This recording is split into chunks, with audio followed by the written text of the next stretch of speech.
was top five childhood TV shows. Actually, what's top the 5? Oh my God! Like top Beetlejuice, Teenage Mutant Ninja Turtles, Ghostbusters, G.I. Joe. Mighty Dads. I liked Batman a lot. It was all cartoons for me growing up. Eureka's Castle. Yeah. Yeah. Nice. Stuff So like that. you're talking TMNT the cartoon, Beetlejuice cartoon, the real Ghostbusters cartoon. The Ghostbusters. Yes. See, I wasn't big on the Ghostbusters cartoon as much. Y'all remember when MC Hammer had a cartoon show? Yes. Vaguely, yes, I do. For one hot minute, you're right. Yeah. We had the talking shoes. Yep. Yeah. Yeah. Which ironically looked like the shoe from Who Framed Roger Rabbit that gets the dip. Oh. From the judge. From the judge, yeah. Judge Doom. Judge Doom. How could you forget that name? Right. Judge Doom. Remember when I killed your brother? That movie's amazing. Like that, the cabbie. There's a part where he comes in. And he goes, "Sister Mary Frances, what's wrong?" I'm like, that's a great curse word. Like nobody ever says that. Just instead of Jesus Christ, Sister Mary Frances, what's going on here? And it's one of those things that, like, read the book, kids. Yeah, that book's amazing. Read the book, seriously. Who censored Roger Rabbit? Right. Yes. Yeah. No, I've never read the book. Instead of being tunes, they're tunes, but they're cartoon characters in the paper. Like Blondie and Dagwood are characters, and like when they talk, there's words above their heads. Oh, okay. It's All pretty. right. Yeah, it's pretty cool. What about you, Josh? Top 5 childhood TV shows? Man, I was a big fan of the Nickelodeon shows, like the Rugrats, Doug. Yeah. You know, Doug Ren and Doug was Stimpy. a good show. Yeah. Yeah, I always had to make sure Mom was out of the room for that one when Ren and Stimpy Oh, was on. yeah, Oh man, definitely. she was not a fan. And I would always be like, "Be quiet, you idiot!" And she's like, "We don't talk like that in this house." You know. For some reason, my mother didn't really have any big problem with us watching Ren and Stimpy. It was Beavis and Butthead that she had a problem My dad with. would wake me up, like whenever that would come on MTV after Mom would go to bed. He would, "Come on, let's watch it." That's a good father right there. You know, I imagine being in Ed's generation is like, favorite childhood TV show, All in the Family. Oh, no. Nope. You know, one of the best episodes of Ren and Stimpy, I had to search for it because I haven't seen it since, but it's where they go to the haunted house and there's a little ghost and he talks like Charlton Heston and he's like, or like Kirk Douglas, he's like, "I gotta get out of here," and like he's trying to haunt them and they're not scared, and then they end up like doing something and he turns to his true form, which is a morbidly obese naked black man with a little hat, and he's carrying a trumpet, and he goes up to heaven. I'm telling you, this was one of the most outrageous things. Yes. Wow. That was one of the most outrageous TV shows that was ever put on children's television. Bob That Camp? would never fly as a child show now. Yeah, Bob never.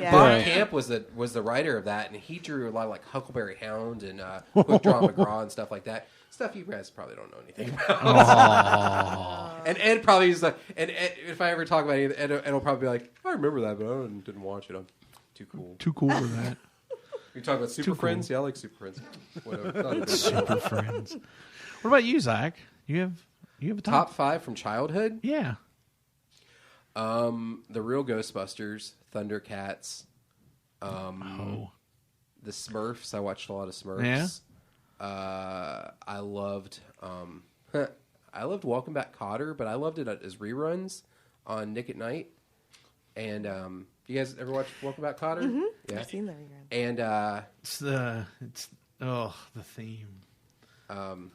What else? I loved probably Masters of the Universe of Transformers. Right there. Yeah, that cartoon was awesome. There's a documentary called "I Have the Power." I think. Oh wait, is it The talks about the Power of toys? Grayskull? It talks about the toys going into the comics, Yes. going into everything else. Have you seen that one? And they kind of had the same problem as Transformers did. Like the toy company was like, "Okay, I need someone that looks like this. Write a backstory for him." And he's like, "He's got a serpent head. I don't know. He's what is he? Boa Man." And they were like, "He lives on the planet Plundar, and he comes to Eternia." Blah blah blah blah blah. Right, and it's all one of those. Yeah. Like Beastman, his real name in like what they call the MoTHRoG Bible It was Biff. Biff. Yeah. Biff Beastman was his name. Like, you would have thought Stan Lee was writing that stuff. I never knew why in the movie they had to come up with Wildor rather than... Yeah. That's good stuff. Have you ever seen Quentin Tarantino's Welcome Back, Kotter? No. On Saturday Night Live? You've never seen that? So, John Travolta hosted... no, leave that on. It's like story time. Okay. John Travolta hosted like 1995 when Pulp Fiction first came out, and they did Quentin Tarantino's Welcome Back, Kotter. And it comes like these people got like Mike Myers is playing Mr. Kotter, and he's like, so they come through the window, and I swear, my Uncle Milty, they go medieval on his ass, and he's just sitting there, and then these like people like bust through the window and start shooting at him, and the sweat hogs show up, and they've got guns like, oh my God, Mr. Kotter, I thought you was dead, I swear. And like they're like, and then it starts playing like the Reservoir Dogs theme song, and they're all walking down the street. It's like Juan Epstein, Boom Boom, Freddie Jackson, or Washington, Freddie Washington, and like everybody comes out, and then like they're like they've got Mr. Woodman tied up in a. Has anybody you've seen Welcome Back, Kotter, right? Yeah. Yeah, Mr. Jay Moore plays Mr. Woodman. He's like, get me out of this, Kotter, I'll kill you, I swear. And they're like, you ain't going nowhere, Mr. Woodman. And they're like. Mike Myers is like, you got to get him out of here. And Adam Sandler plays Epstein. He's like, it's okay, Mr. Kotter. I got a note. And he gives to him. He's like, please tie up Mr. Woodman and let's go medieval on his ass. Signed, Epstein's mother. It's perfect. And then at the very end, the guy that plays Squiggy on Laverne and Shirley, and Michael McKean was already a character, so they play Liddy and Squiggy, and they've got guns. And then Steve Buscemi comes out of nowhere with a gun, and they all shoot each other, and that's it. It was like one of those. Gosh. It was like one of those like 1 o'clock, like 10-1 shows, but it was like the best of the '95 season. Wow. Yeah. That does sound like it'd be pretty good though. Ed, do you have a top 5? Sitting here thinking about it, you guys remember Mask, right? Oh yeah. Oh gosh, Mask That was played that probably theme song. Yeah, Mask was probably my top favorite show. It's going to look a lot like your list. Transformers, He-Man was up there.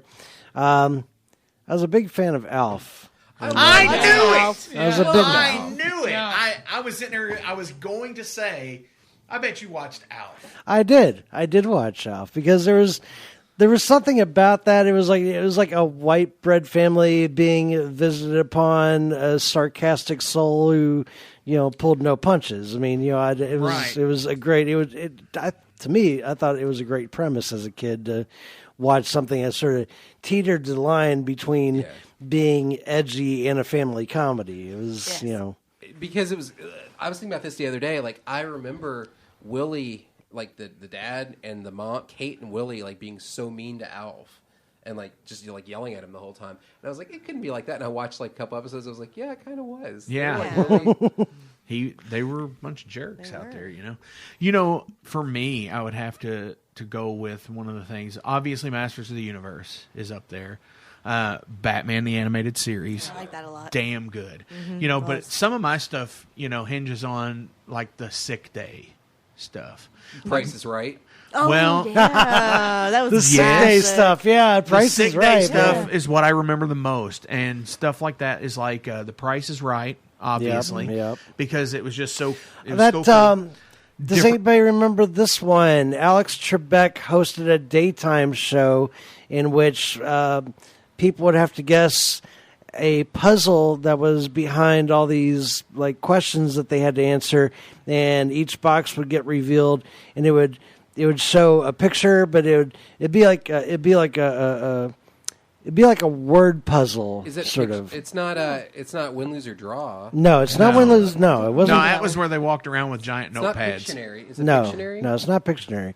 It just it'd be a thing. He's got a board with all these different, I guess, prices on, kind of like a Jeopardy sort of thing, and they go for an amount. It reveals a question. Then behind the question is a piece of a puzzle. A piece of the and picture. then as each one goes away, these pictures start revealing, but the pictures are supposed to spell something out. That's cool. A word. No, I don't remember that. Yeah, it was a like picture puzzle. Yeah. It was That was my sick day thing. It was like you had to put it together. Like it was like a B and Yeah. something else. You had to be like, be nice to your mother. There you go. Oh, yeah, something like we that. did those Yeah. in school. Yeah, cool. but and what was and because of the fact that and because the judge is here. Well, here, let me get this in real quick. Because of the fact that my mother was a huge fan of Jeopardy and we'd how you watch look on Alex stage. Trebek during the evening, it was just kind of nice to see a friendly face during the day when you're sick. So Absolutely. It was called Classic Concentration. classic concentration. Here we go. Thank you, Jet. Yeah. Thank you, Jet Piston, for that intro. He remembered. Classic concentration. So I said Masters of the Universe, Batman the Animated Series. Probably not The Price is Right, but it was definitely, I would say, within the top 10. Different Strokes. What you talking about, Oh, Willis? yeah. That's right. Yeah. Anybody What was the name of the grew up in bicycle the 80s shop like you go to different when they get strokes. molested? Well, you had to bring up that episode, didn't you? That's the first thing I think of when I think of But because that he just left him there. right. You couldn't bring up the fact that Janet Jackson would come on every once in a while and play Willis's. Willis, no, that's good times. Yeah, no, I didn't know if she like crossed over to. No, she came on Different Strokes a few times. She played Willis's girlfriend. Yeah. Oh, that's right. Yeah, Every now and then, yeah. What's Alf's real name? Gordon Shumway. That's right. Yeah. Come on, if you're, what kind of a question? If you're an Al fan, you know that answer without even having to think about it. What was the cat's And then name? the other one would be Lucky. Believe it or not, The Joy So of good. Painting. I didn't know you knew. What planet was Al from? Melmac. There you go. Melmac. All right. Oh my god. And Yep. in the 9:30 hour, and now we're gonna have an Alf off. Who was the neighbors? Oh God, it was the girl that's Jerry's mom on Seinfeld. It's not Alice. Mr. and Mrs. Ochmonic. Yeah. Ha Sorry, Ed and I are taking over the show with Alf lingo. So I know who I'm calling if I need like a pop culture trivia warrior. I still have all of season 1 on DVD. I have the DVD one. I'm surprised you don't have it on VHS. No, come Oh, on. remember that I time? think I do. Not since Beta. No, I do have. These kids don't know what Beta was. It was the precursor to VHS. You know, I have a Just before Betamax. us. Do And a you Betamax still have one? collection. You have a beta? I used to have a Betamax. I used to have a Betamax collection up until the Betamax finally gave out and we had to switch over to VHS. But, you know. Yeah. I've got a. Do you have laser? Anything on laser? I No. do. I have about 95 things on Laserdisc. And My- I buy that he has it on later. I have every form of media that's ever come out. Wow. I'm just with whatever you've is the most current. So you've got the 16 mil adult films, don't you? The 16 millimeter versions, the ones Oh man. every title you could find. No, but at Crazy Daisy, they've got a reel-to-reel that I almost bought. really, Yeah. dude. I used to have some. I've had Master of Reality that was recorded to a 1/4-inch reel-to-reel tape, Yeah. and it was just like wow. And But they're crazy because you can listen to the other side of the tape. back, Like, yeah, Yeah, backwards. It's Yeah. like if you turned up the other two channels, yeah, It was- It's in, yeah. and that's where they got the ease of like backwards masking and stuff, where it's Yeah. like where people were hearing Satan talking. Paul is dead. Yeah, people were hearing Satan talking. It's because Satan. yeah, Yeah. Chicago. But yeah, that's where that came from, is because A sides and B sides, technically in the tape world, there is no B side to tapes because it's the 4 channels of magnetic. Oh. So you get a stereo signal on each side, but you can combine them on one side to make, one of those deals where it's like you can record 4 different things. And then the Beatles happened, and then they said, "Well, what if we do this and combine and keep recording more stuff?" Right. The Beatles. So and let's George have an Harrison. Alf off again, Okay. nerds. Did you ever watch the Alf cartoon? Oh. I watched. Cartoon's good. I watched maybe just like a season of it. I mean, things like that when they transferred it over to cartoon. Most of them only lasted a season anyway. You know. There's one about like the only one I remember, and I think it was the first one, is how Alf wasn't on Melmac when it exploded. Like he was somewhere in a. They had like little space cars. Well, I mean, but that makes sense because he always kept talking about he could never go home. Yeah. Because the planet had been destroyed. I mean, he talked about that like within the first season of the actual series. Yeah. Did they say how it was destroyed? No. But it was the Something with cats. Empire. Yeah, because wasn't he always trying to eat cats or after the cats? Yeah, he was always Yeah. after cats. Yeah. Is the Yeah. thing. They were What kind of sport did they play on Melmac? Oh god. Okay, you ready for this one? Yeah. When I talk about show was a little bit edgy, a little bit dark, they had a sport on Melmac that was called Booyah Baseball. They would play baseball with fish guts. Nice. Winner, kitty cat dinner. That's what that sounds like. So yeah, So Alf also had a ham radio in the. they did because Willie. Well, I mean Willie and Benji, yeah. Willie had the ham radio he was working on, but Alf apparently knew how to work it better from Willie because he came from a more advanced race and could actually Brian, get it not up Benji. and working. Yeah, Benji Gregory was the kid who played. Yeah, played Yeah, Brian. he played And Brian on the Kate series. And I would have Lynn. Lynn. never realized it would have went to this amount of Alfdom No, me on either. It's on the last fascinating. Metal Forge. Dude, we watched every episode when I was young. We watched several times over. I mean, Well, it's See, I'm like a big fan of the Wonder Years also. Yes, I like it was that. a pretty good show. I mean, that's my parents' favorite show just because they sort of came from that era that he grew up in. So Right. And on Fox, good nostalgia thing for them. Yeah. On Fox, like after school, you had cartoons after school until 5. Tiny Toons. Yeah. Until Oh like my 5 gosh. PM. And then at 5, you had like a 30-minute news broadcast. And then after that, it was all reruns. Yep. So there was Alf, and there Before was, it signed off. There was. At like 8:00. Oh no, I was talking about a little bit later after that. Oh, not okay. like early. Yeah. Not like early Fox. But yeah, like they had Designing Women and Murphy Brown and Alf and stuff like that. That you Yeah, I remember that. watch Yeah. as reruns. Major Dad. Because I always remember, like, it had to get to, and it still is like this in today's. If you want a little showbiz talk, once you get to 100 episodes, you get into syndication. Yeah, you go. Yeah. Yeah, Yeah, you see, can that's go into why. reruns. See, that's why any show that I love, but it seems like networks are sort of like, well, they're kind of on the fence on. I'm just like, please, just let them get to 100. Let them get to 100. They can sell it off into syndication. It'll play forever on every network. Yeah. You just gotta pray At some for any point. show to make it to 100. Right.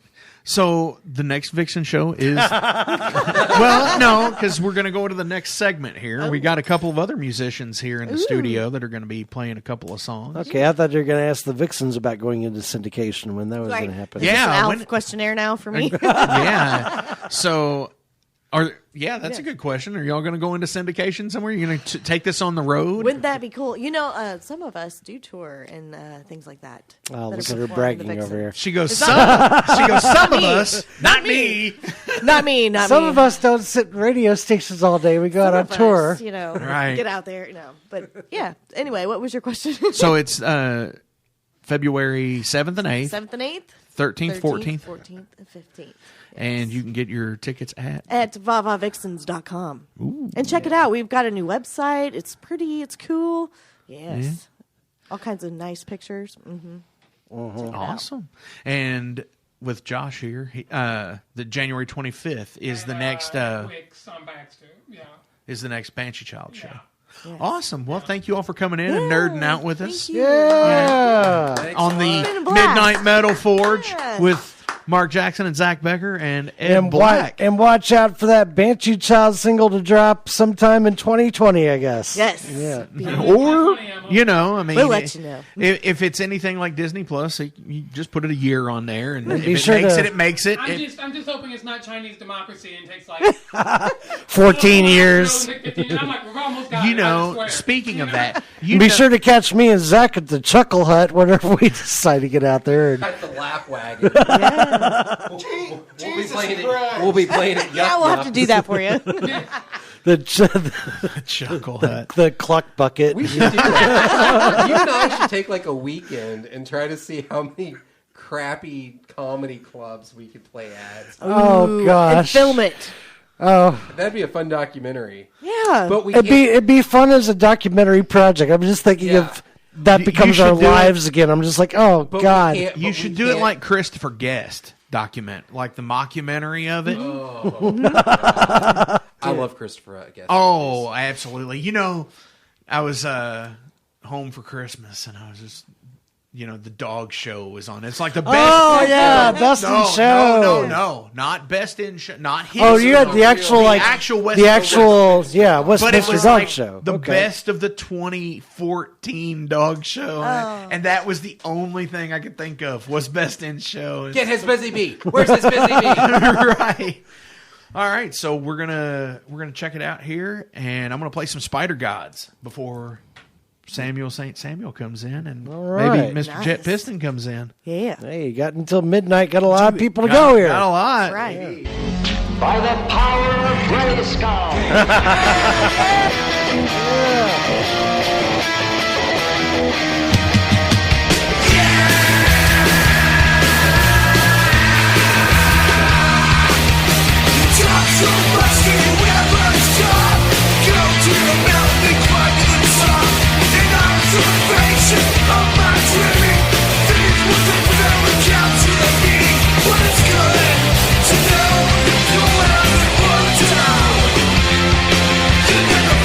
Inside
road.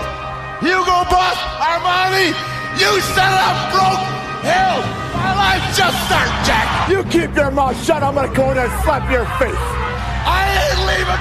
I wear a $15,000 Rolex and you get on Space Mountain. You'll be like this. And now, you and I are limousine ride. Jet flying. Get stealing. Wheeling dealing. Son of a gun. Oh. Who are you? Never tell me how to wrestle. Ride lights. Big cities. I am Ric Flair, the President of the United States, that kissed all the girls in the neighborhood and made them cry. Kiss stealing, wheeling dealing, limousine riding, Bischoff. You turn the camera off, and I'll be naked when you come back. All right, it is the Midnight Metal Forge, hour number 3, almost to hour number 4. And I'm sitting here in the studio with Mr. Jet Piston of Rifle. Howdy. The creepy guy that has chimed in occasionally through the night.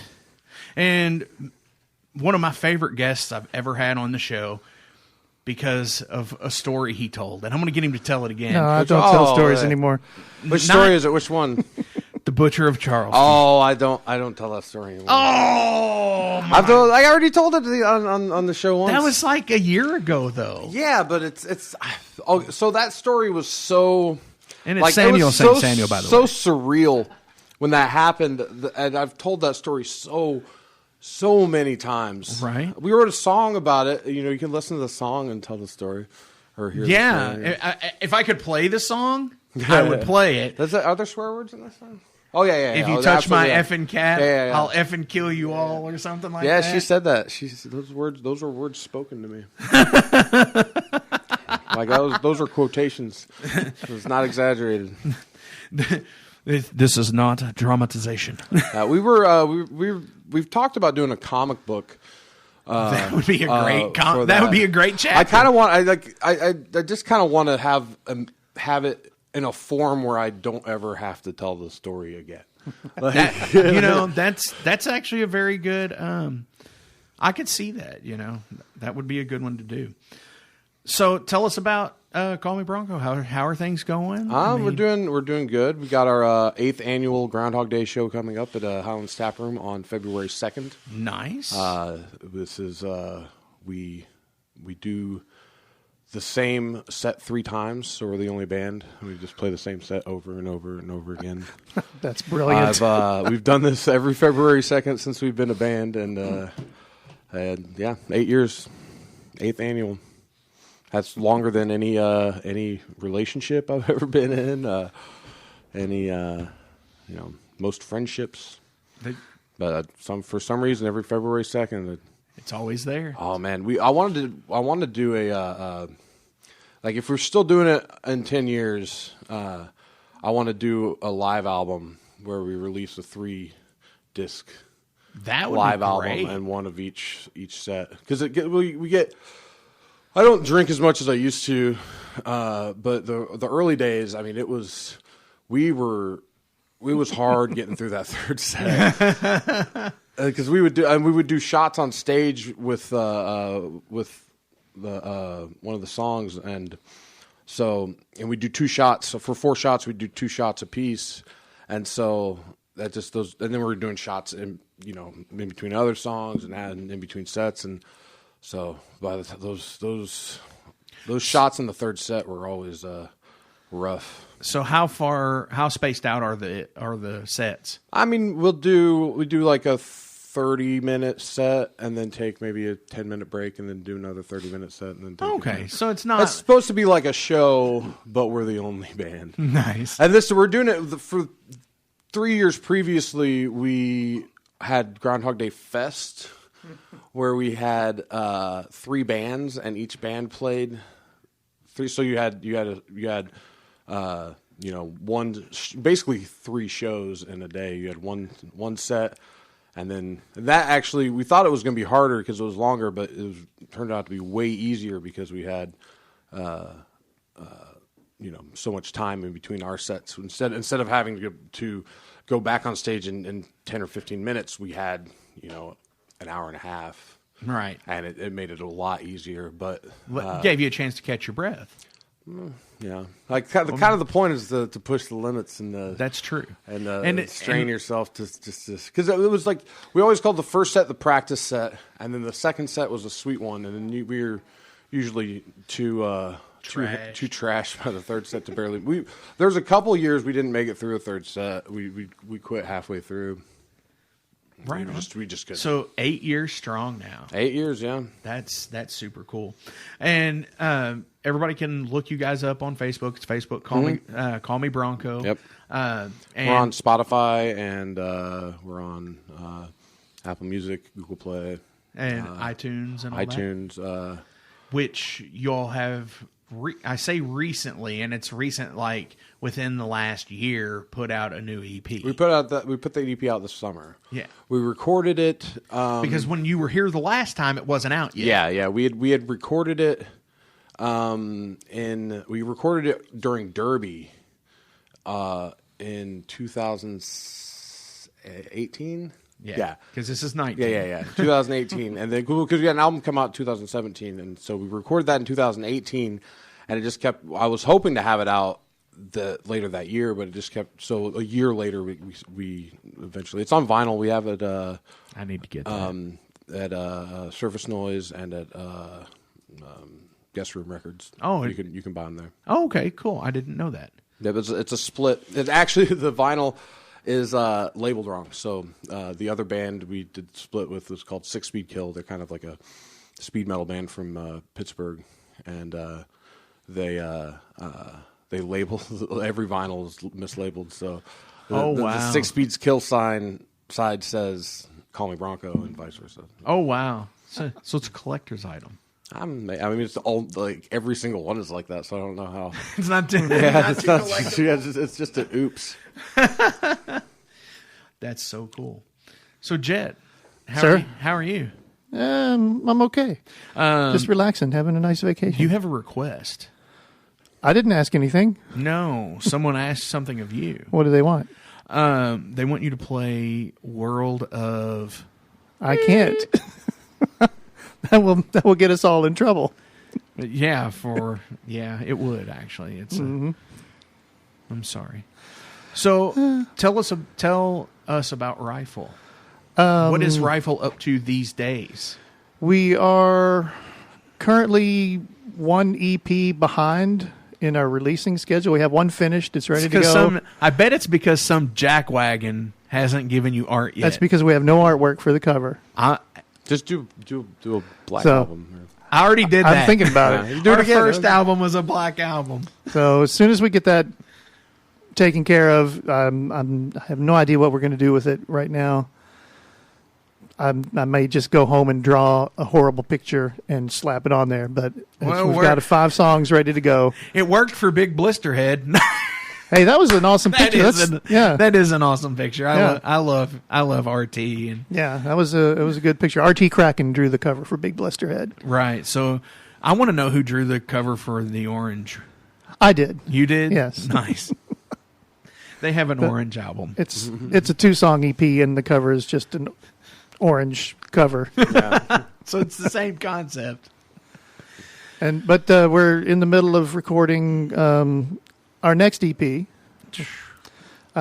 which we have 2 or 3 songs left to do the recording on. How long do you guys usually take when you're in the studio? As long as it takes. As long as it takes, because we do it at home now. So the last 3, 4 at least, maybe more. The last several records we've done have all been recorded at home. So if we know the songs, we have them down, it goes really fast. If we're writing in the studio, then we don't care, and we take as long as we want because... You're not out any money. See, I hate being in the studio. I hate it so much. It's like every single mistake. It has to be perfect. Good night, everybody. Good night, Radio Land. A microscope, and it just... there's a lot of pressure. Well, it highlights your flaws. It does. Bye, Ed.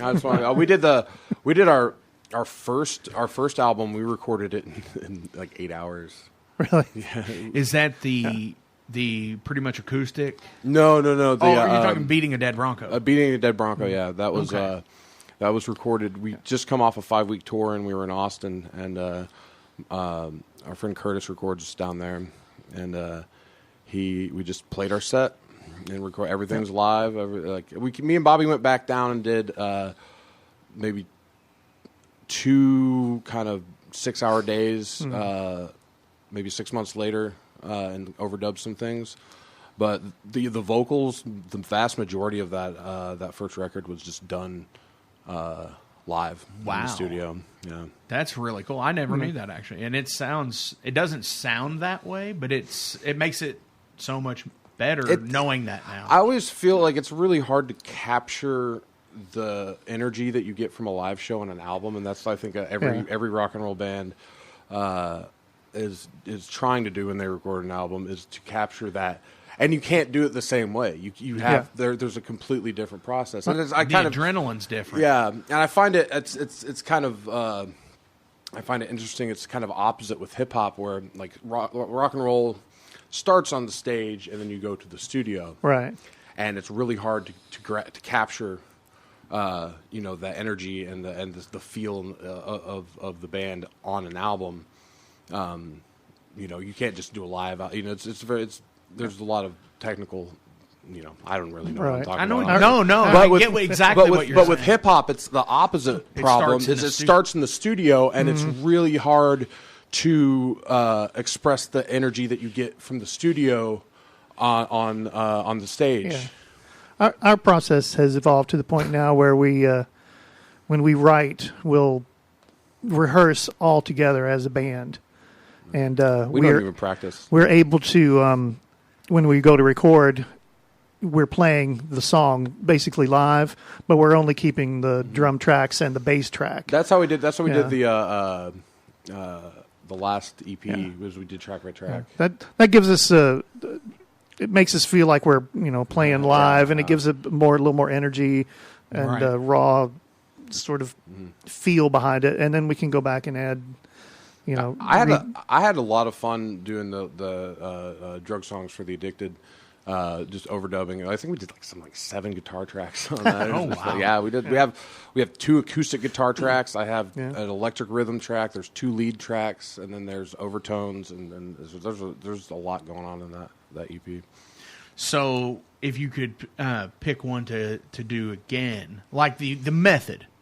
What would you rather do?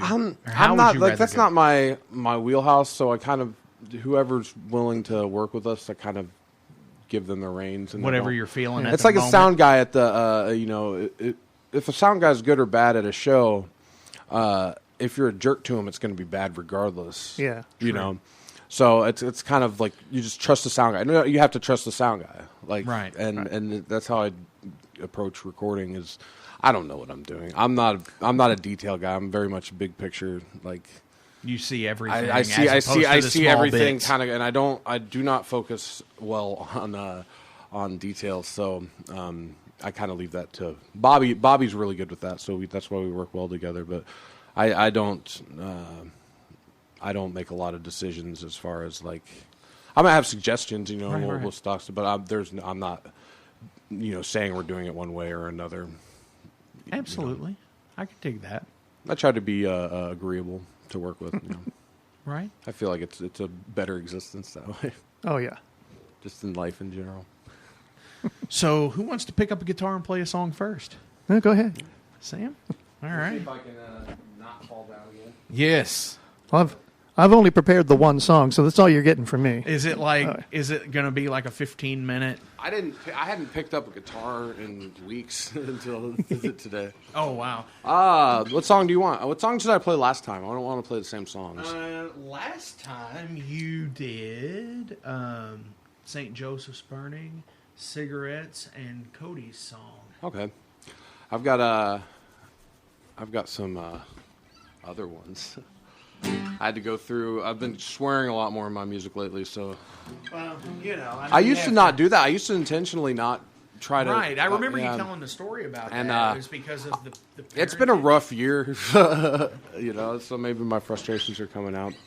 But yeah, this song's called "Fair Weather Friends Like These." Okay.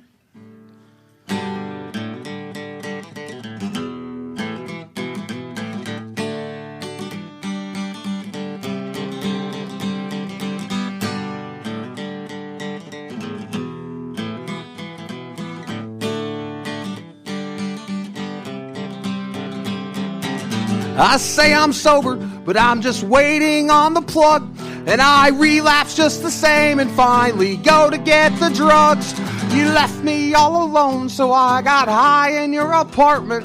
And I grew to fill that space, just got stuck in that compartment. So we walked on pins and needles, and I swore that they weren't mine. But you knew this game was rigged, and I had more you couldn't find. You may be everything that I'm afraid to lose, but if you ask me what I'm doing, I'll just say, not enough for you.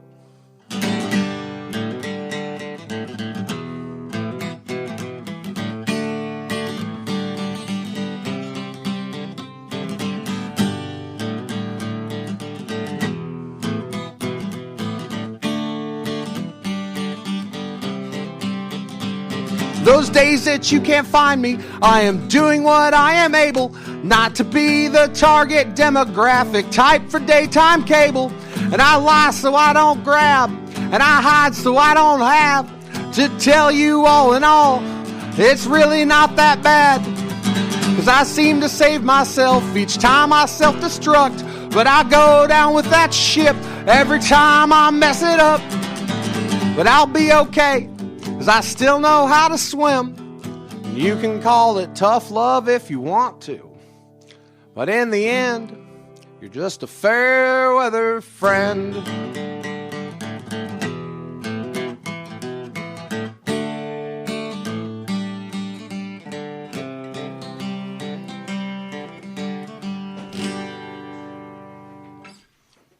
All right, yeah. That one, it's pretty heavy. Dude, you have some of the heaviest lyrics, honestly, that mean a lot. And since I had you on the show the last time, there is one lyric that has stuck out to me that I have used in conversation. Oh yeah? And it is in the song Cigarettes. Mm-hmm. And it says, the only reason that anyone's still playing in a band is because everyone else goes to work and pays to be a fan. And that hit me like bam, right there. Well, I kind of struggle with this this idea of a parasitic existence, where and I don't necessarily consider that a bad thing either, but there's no economy that's based on my music or any music. It's someone has to go work in the mines. Someone has to build the buildings. Yeah. And if I want to live off of, art, I have to come to terms with the fact that I am at a base level. I am not essential to existence. Now, there's a mental health aspect, and I would there's an argument that art is extremely essential. But as far as paying the bills and going to work and doing anything, there's not. Someone else has to toil for me to live the way I want to live. Right.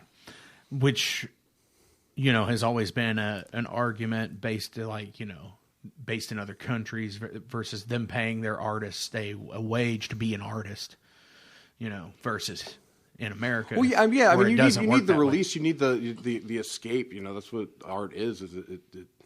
It lets you get away from the toil, and so that's an essential. But at the same time, I'm not making any cars with this music. I'm not. I'm not. We're not any buildings. We're not producing a tangible thing that you can hold. Yeah. Yeah. Right. And so, but it's a parasitic existence, and there's nothing wrong with that. Because there's a give and take there, but it's still it is what it is. Same with bartending. When I would bartend, that was something I didn't struggle with it, but it was like these are people's excess, the extra that they have. It's not, you know, it's their leisure time. It's their, you know, that's how I make my money. I'm not providing a service at the ground level. It's more, and to have a functioning society, you have to have a healthy art scene and an art. Absolutely. You know, just in general. I agree with that 100%. But, you know, I could beat the point into the ground. But, you know, and that's the whole thing. Like with the show is to feature the artists in our community, you know, and that's what I think I miss the most out of this already, you know, is with the show changing and just going into another. You miss what? Well, the fact that, you know, with the station closing. Well, yeah, baby, but we could always, but it's being. Yeah. You know, transfer of consciousness. Don't tell me you're not going to be in front of a microphone in 2 months recording and calling me up and asking me to come over and do another interview. This is not. Well, yeah, that's the whole thing. Is, you know, it's gonna come back somewhere. You know, just lose that FM extra baggage and go with the podcast. And then you can sing your songs the way they were intended, with all of the swear words, and then Jet could do World of. I have a song I wrote about Louisville that I was trying to figure out if I could make it work. It's got a lot of it's a very frustrated song. It was the first angsty song I'd written probably since I was, you know, in my early 20s. Like truly just. Well, that was only like a couple of years ago, right? It was 10 years ago. Still spring chicken, as I know. It's staying out of the sun. That's why. That's how you look young. Look at bartenders. Look at bartenders that have only bartended, you know, like for 25, 30 years. They look 5-10 years younger than they are. Every single one of them. It's because staying out of the sun. You're out. You're out at night all the time. Yeah. Absolutely. My tattoos don't fade. I don't like. Right. You know, they're still pretty bright, vibrant as the day, almost as the day they were there. Man, I'm so glad I missed that. The trend to like where everyone was just getting gray and black sleeves. Oh, and like the hardcore days of the late '90s, and everyone just ended up with these. You know, they're not. You know, it is what it is. But like, I'm so glad that like when I started getting tattoos, that bright and vibrant colors were a thing again. Were acceptable on, you know, socially acceptable, at least for because it used to be there was a kind of like a like if you had colorful tattoos in a guy, it was a little like faux pas, which I mean, there's nothing wrong with that at all. But no, you know. No. Rick, do you have any tattoos? I have Jet?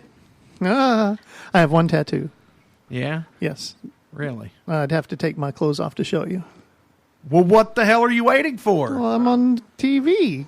Well, internet TV. Yeah, that's, the video stream isn't censored. Actually, it's on my back between my shoulder blades. Oh, yeah? Yeah.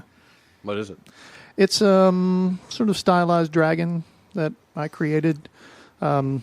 I have one, and my wife has a matching one on her back. I like you put your backs together. When do you guys have a picture where you're like back to Taz, back? Taz and Bugs Bunny? I don't know if we have the dragon comes together. I don't know if we have a picture or not, but we're going to get one now. Oh, you should. Absolutely. Yeah. Yeah. When we stand next to each other, they look at each other. Nice. I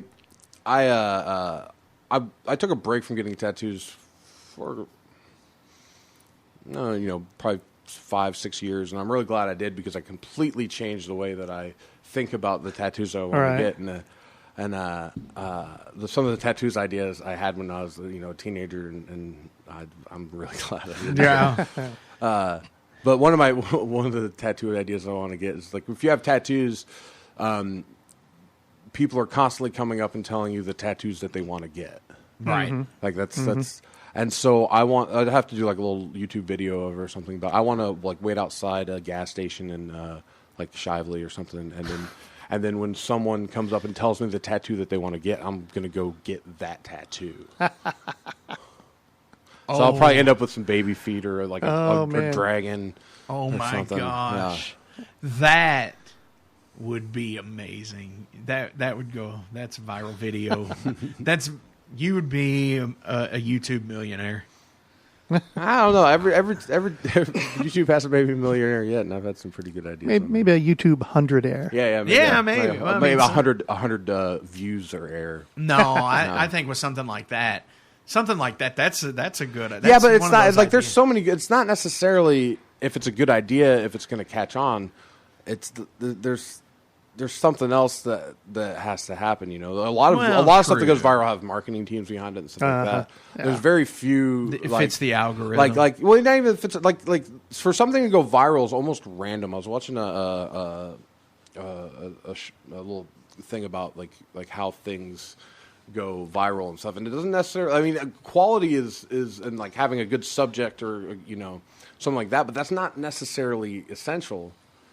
Either you could be horrible. It just could be horrible quality and it could go viral, and it's just kind of has to. It's like catch that wave. It's got to be at the right place. Yeah, yeah. It's kind of like hitting that a home run or the lottery. You can't always hit it, but you can hit base hits all day, but hitting that, getting it just right. But there's not really any way to predict it, so it's kind of just. Throwing caution to the wind and just doing it. I used to think it was throwing caution into the wind. That doesn't even make any sense. Nice. Poor Kosh. Yeah, poor Kosh. Thrown to the wind all the time. Come on in here. That reminds me. I was 36 years old before I realized that it was a chest of drawers, not Chester drawers. Ooh. I thought that someone named Chester came up with drawers, and they were just Chester drawers. I like the kind of the trend of the millennials to intentionally misspeak and say things like excuse me. Like instead of intensive purposes, I like to say intensive porpoises. Yeah. Right. All intensive porpoises. Yeah. Some of that makes my head hurt. You got another song you want to do? Yeah. You want a sad song or? I am game for anything. I have a happy song. I wrote a happy song. I tried to, at least. You tried to write a happy song? I've been trying to be more positive. Do you have a really sad one? I have a really... Okay, I've got some heartbreakers.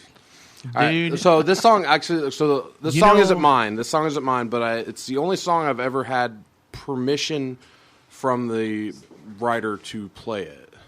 No. The song's called Evergreen. Okay. It's by a band called 50 Million.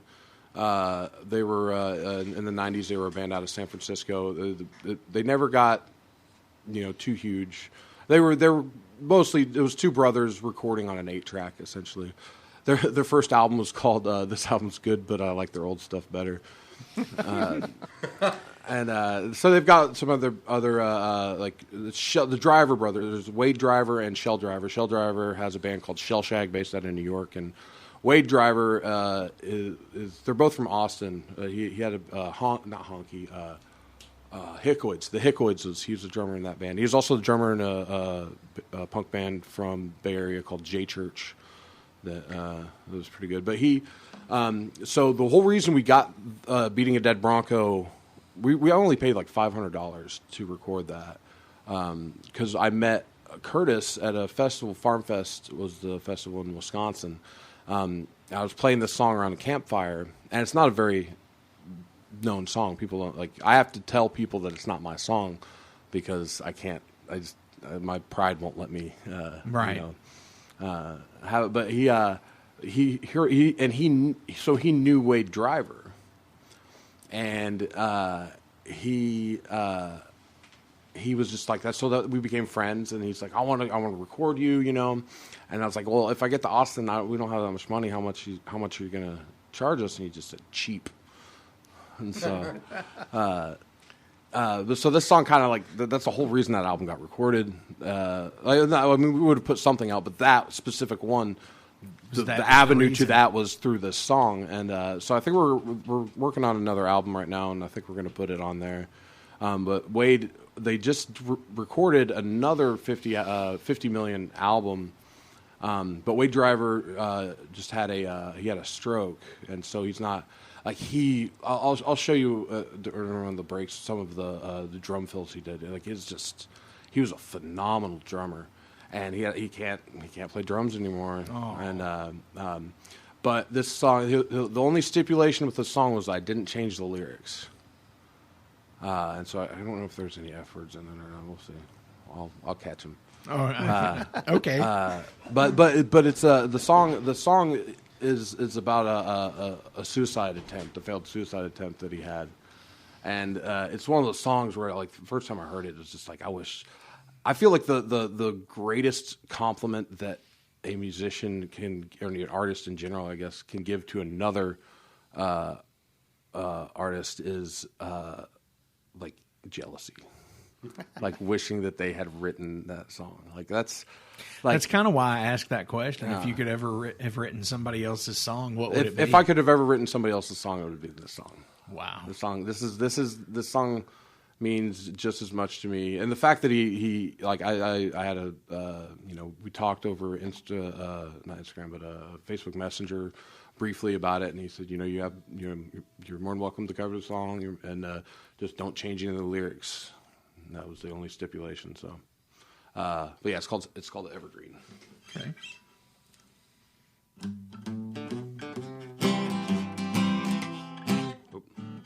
Start that one over.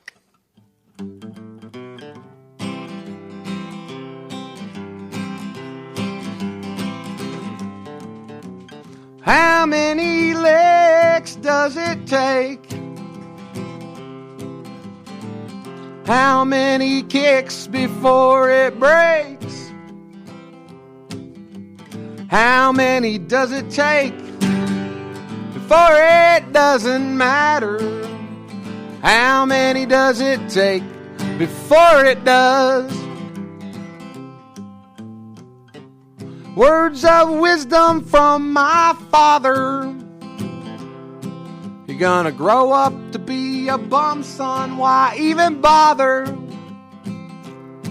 Is it diazepam, or just the way I am, or just the way I've got to lose? Well, this last handful, Dad, is just for you. One more before I lock up for the night. One more to take the wrong out of being right. One more to write the right suicide note and be original and clever. One more to make never last forever. Slamming my own door in my face. Whenever I get ahead, I throw the race. It's not just a lull, this whole party's dull. So why did I get up in the morning? Who knows, you can't think too much nowadays. In one ear and out the other. The only person left that I trust is my brother. Well, he's a car away, and that's far away when you're deflated and sedated. But what kind of difference does it make now? Anyway, there's the F-bomb right there. One more before I lock up for the night. One more to take the wrong out of being right. One more to write the right suicide note and be original and clever. One more to make never last forever. Evergreen.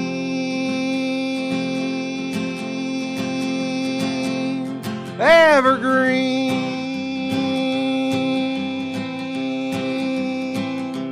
Evergreen.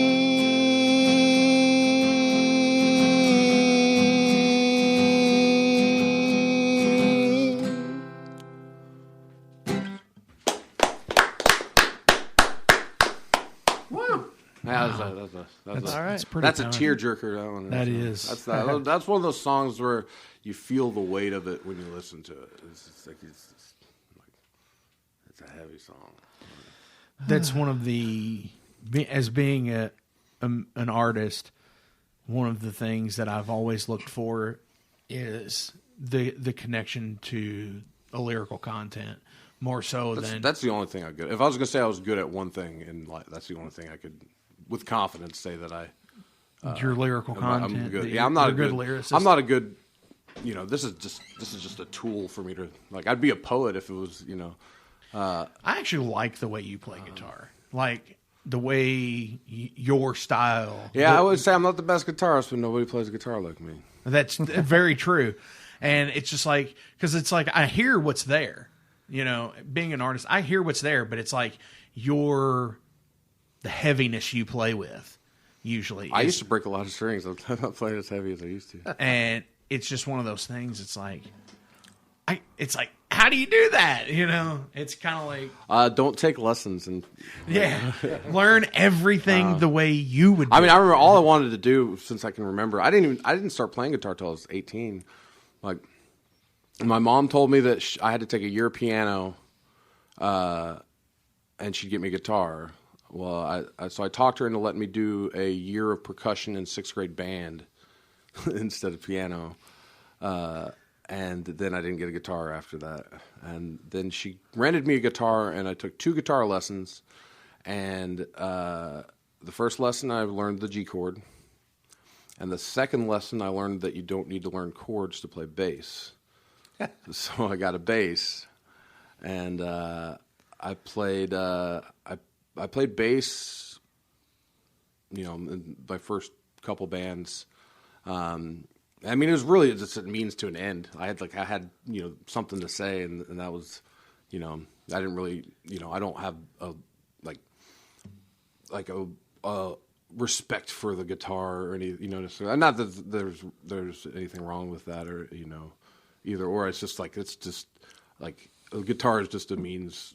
That's not the important part for you. Yeah. The guitar is just there so I can yell at people, basically. But yeah, then, guitars are good for that. I was in a band called 50 Caliber when I was 18, and I was supposed to sing. And my friend Wingnut, I didn't even own a guitar at the time. We had the first band practice, and I was better at guitar than he was, so we switched places. And I've been there. Yeah, I've been playing guitar in bands ever since. So just figuring it out. I think that's all as a musician. I think that's what we're all doing is just figuring it out. That's all anyone's ever doing. Yeah. Right. In anything. Nobody knows what they're doing. No, at all. Even if you think you do. How asinine is that? You think you know what you're doing? No, you don't. No one knows what they're doing. But some people, it's all they in the get away show. with it, and they're right. They might not know that they're right. Might not be 100% sure, but they have that. Well, I think I'm right a lot of the time. I'm usually not. I'm so I don't even think people want to have sex with me. That's all I'm just like I'm like you know how many friends I have that. So I only have sisters. So I grew up. I grew up just hanging out with my sisters, and so when I started making friends in high school, and I'd never assumed girls liked me or anything like that, and it was definitely the safer route than putting yourself out there and getting turned down, Right. Mm-hmm. And so I wrote a little short story, and I have a line that said basically my failure to pick up on, because I'm not good at picking up on social cues anyways, so it's like my failure to pick up on social cues found its stride when female advances were thrown into the mix. If I only knew what I know, if I only knew then what I know now serves as an explanation point at the end of attempts at flirting with me, or something like that. Wow. It was very loquacious and wordy. I like wordy things. All my favorite authors are British. I don't even like the British that much. But the authors, it's just like, I don't know, the unnecessary over explaining things. I've always loved that. Right. Which is why Lord of the Rings is so long. It's all it's a 12-page story, but I don't really like Tolkien that much, honestly. But it's explained in the other 1,198 pages. The worst thing about Tolkien is that he always talks about stuff, and he'll be like, and then he there made was it up. Great... He could talk. No. He'll always be like, and then there was a great battle. But let me get back to the tree I was talking about. Right. And it's describing the landscape, and then he's like, and then there was a great battle. But the tree. Yeah. I mean, And a trees beard. are important. I mean, if it was an ent, honestly, I would say focus on the ent more. That's more of a. Oh yeah, there's like 15 pages impressive. of An ent is more Yeah. impressive than any battle. There's battles all the time. We have battles. Right. There's like Well- 15 pages of the ents saying good morning. So There'd Right. be no hobbits without Kentucky. Really? You know that story? No. Yeah. So, sounds made up. Tolkien was in World War I. Right. Which- And he was Not in with Kentucky. he was someone was with him from an American battalion who was from Hopkinsville and was describing the land with lush fields, and they drank bourbon and they didn't wear shoes and all the stuff, and he sounds kind of made made up. that into a character. That sounds made up. I don't believe that. That sounds like something someone from Hopkinsville would come back and say, like, "Oh yeah, I met him. I gave The I goblins, gave him everything he goblins ever of the had. There'd be Hopkinsville. no hobbits if it wasn't for me." Yeah, maybe it was the trolls that it was about. Could be, but yeah, that's Could be. kind of describing. What I'd always heard is that that guy describing Kentucky to him is what made him come up with That Hobbiton. also sounds like Scotland. They have rolling hills and they drink whiskey and Probably didn't wear it's shoes a lot at that closer time. to Tolkien than Kentucky. Well, I'm just saying. you never know. I do mean, like it when people kind of over claim things with overconfidence. Like just there's no basis for it. Once you start picking it apart, it kind of falls apart. But Yeah, well, my grandfather invented the question mark. yeah. he would make make outrageous outrageous claims claims. like he invented the question mark. That's one of the funniest moments. Is it he made outrageous claims like he invented the question mark, or Or is that one of the claims? or is that one of the claims? Like you did it, or did you Oh actually? yeah. do it? Is it an example or is it? Is it? What are those words? So many words. Yeah, there's too many. Hang on, I'm doing the fact check here. Hobbits in Kentucky. that's what I'm doing too. Yeah, it sounds a little fishy. Sounds like somebody's been drinking a little too much of that bourbon down in Hopkinsville. Is what it sounds like. Telling tall tales out Could of be school. me. No, there is a New York Times article. Dude, you can find anything on the internet that'll back up your right. point. I bet you I'll find an article that says it's not true. You're probably right. I mean, I don't know. I'm just poking the bear yeah. here. Yeah, This is some fine radio. it is. That's no fun if there's no controversy. What if we just all agreed on everything? That'd be Nobody boring as hell. Yeah. And then what is it? But you're right. The word halfling does come from Scots. Oh. Yeah, Scots That word sounds- meaning that sounds like a racist Hofflin, term. meaning an Halfling? awkward, Halfling, rustic yeah. teenager Yeah. who is neither man nor boy, or so half in both. That's very proper. That's the name of the next rifle, or so half in both. I like that. I like the people like playing with sense like what's that book? Something Wicked This Way Comes. Like Bradbury. just the way that title is worded is so like satisfying. To Yeah. me. Yeah. Oh yeah. I wish I was a better writer. I didn't start writing like short stories or any kind of fiction until maybe I was in my 30s. It was probably maybe 3-4 years ago. Really? Yeah. I had a friend of mine committed suicide, and I was dealing with that. And one of the ways I dealt with it was I refused to treat people in death differently than I treated them in life. That's first and foremost. And I can go along with that. I don't like. There's it's hard honestly not to like if someone dies and you didn't really like them that much or something like that. It's hard to not kind of put that as be like, oh, I miss them, but and it's not even that there's anything wrong with that. It's just I can't do that. But my friend, he was an English major and he was an aspiring erotic novelist, and I thought that it would be if there was any kind of afterlife or if he was his existence is, if he was existing somewhere, that it would really piss him off if I wrote an erotic novel and got it published. Nice. And so I started writing like short stories after that, and I haven't gotten anything published, but maybe Amazon will I let can you self-publish. Self-publish doesn't count. Though. Anyone can self-publish. But if people buy it, I mean, people want to read it. Things, man. People. Hey, I've read a book. There's this this musician she's kind of younger, but she self-published a book, and it was trash. Like it was. I wrote a review of it. And it was so I couldn't. I just texted it to a couple friends, and I wouldn't put it because I didn't want to start the drama. But it was like, it was hard to read. The punctuation was so bad. Like it was like the first paragraph ended with "but" period, and then another like it was real. Like she basically just didn't edit her journals and publish them, and people bought it. Oh my! Like gosh. I was like it was. It's like it would be like recording a album on your phone and burning it to a CD and selling it for $20. This is basically what she did. Nice. But people bought it. People bought it and didn't read it. I know what. I read the entire book because I knew that nobody actually read the book that bought it. They just were trying to support an artist, right? And they kind of it was absolute. They were acquainted with that person. Absolute garbage. like. Man, I was in Europe when I read it, and because the tour manager that we had was trash too. I can't stand Belgians sometimes. Like Belgians are like an entire nation of Eeyores.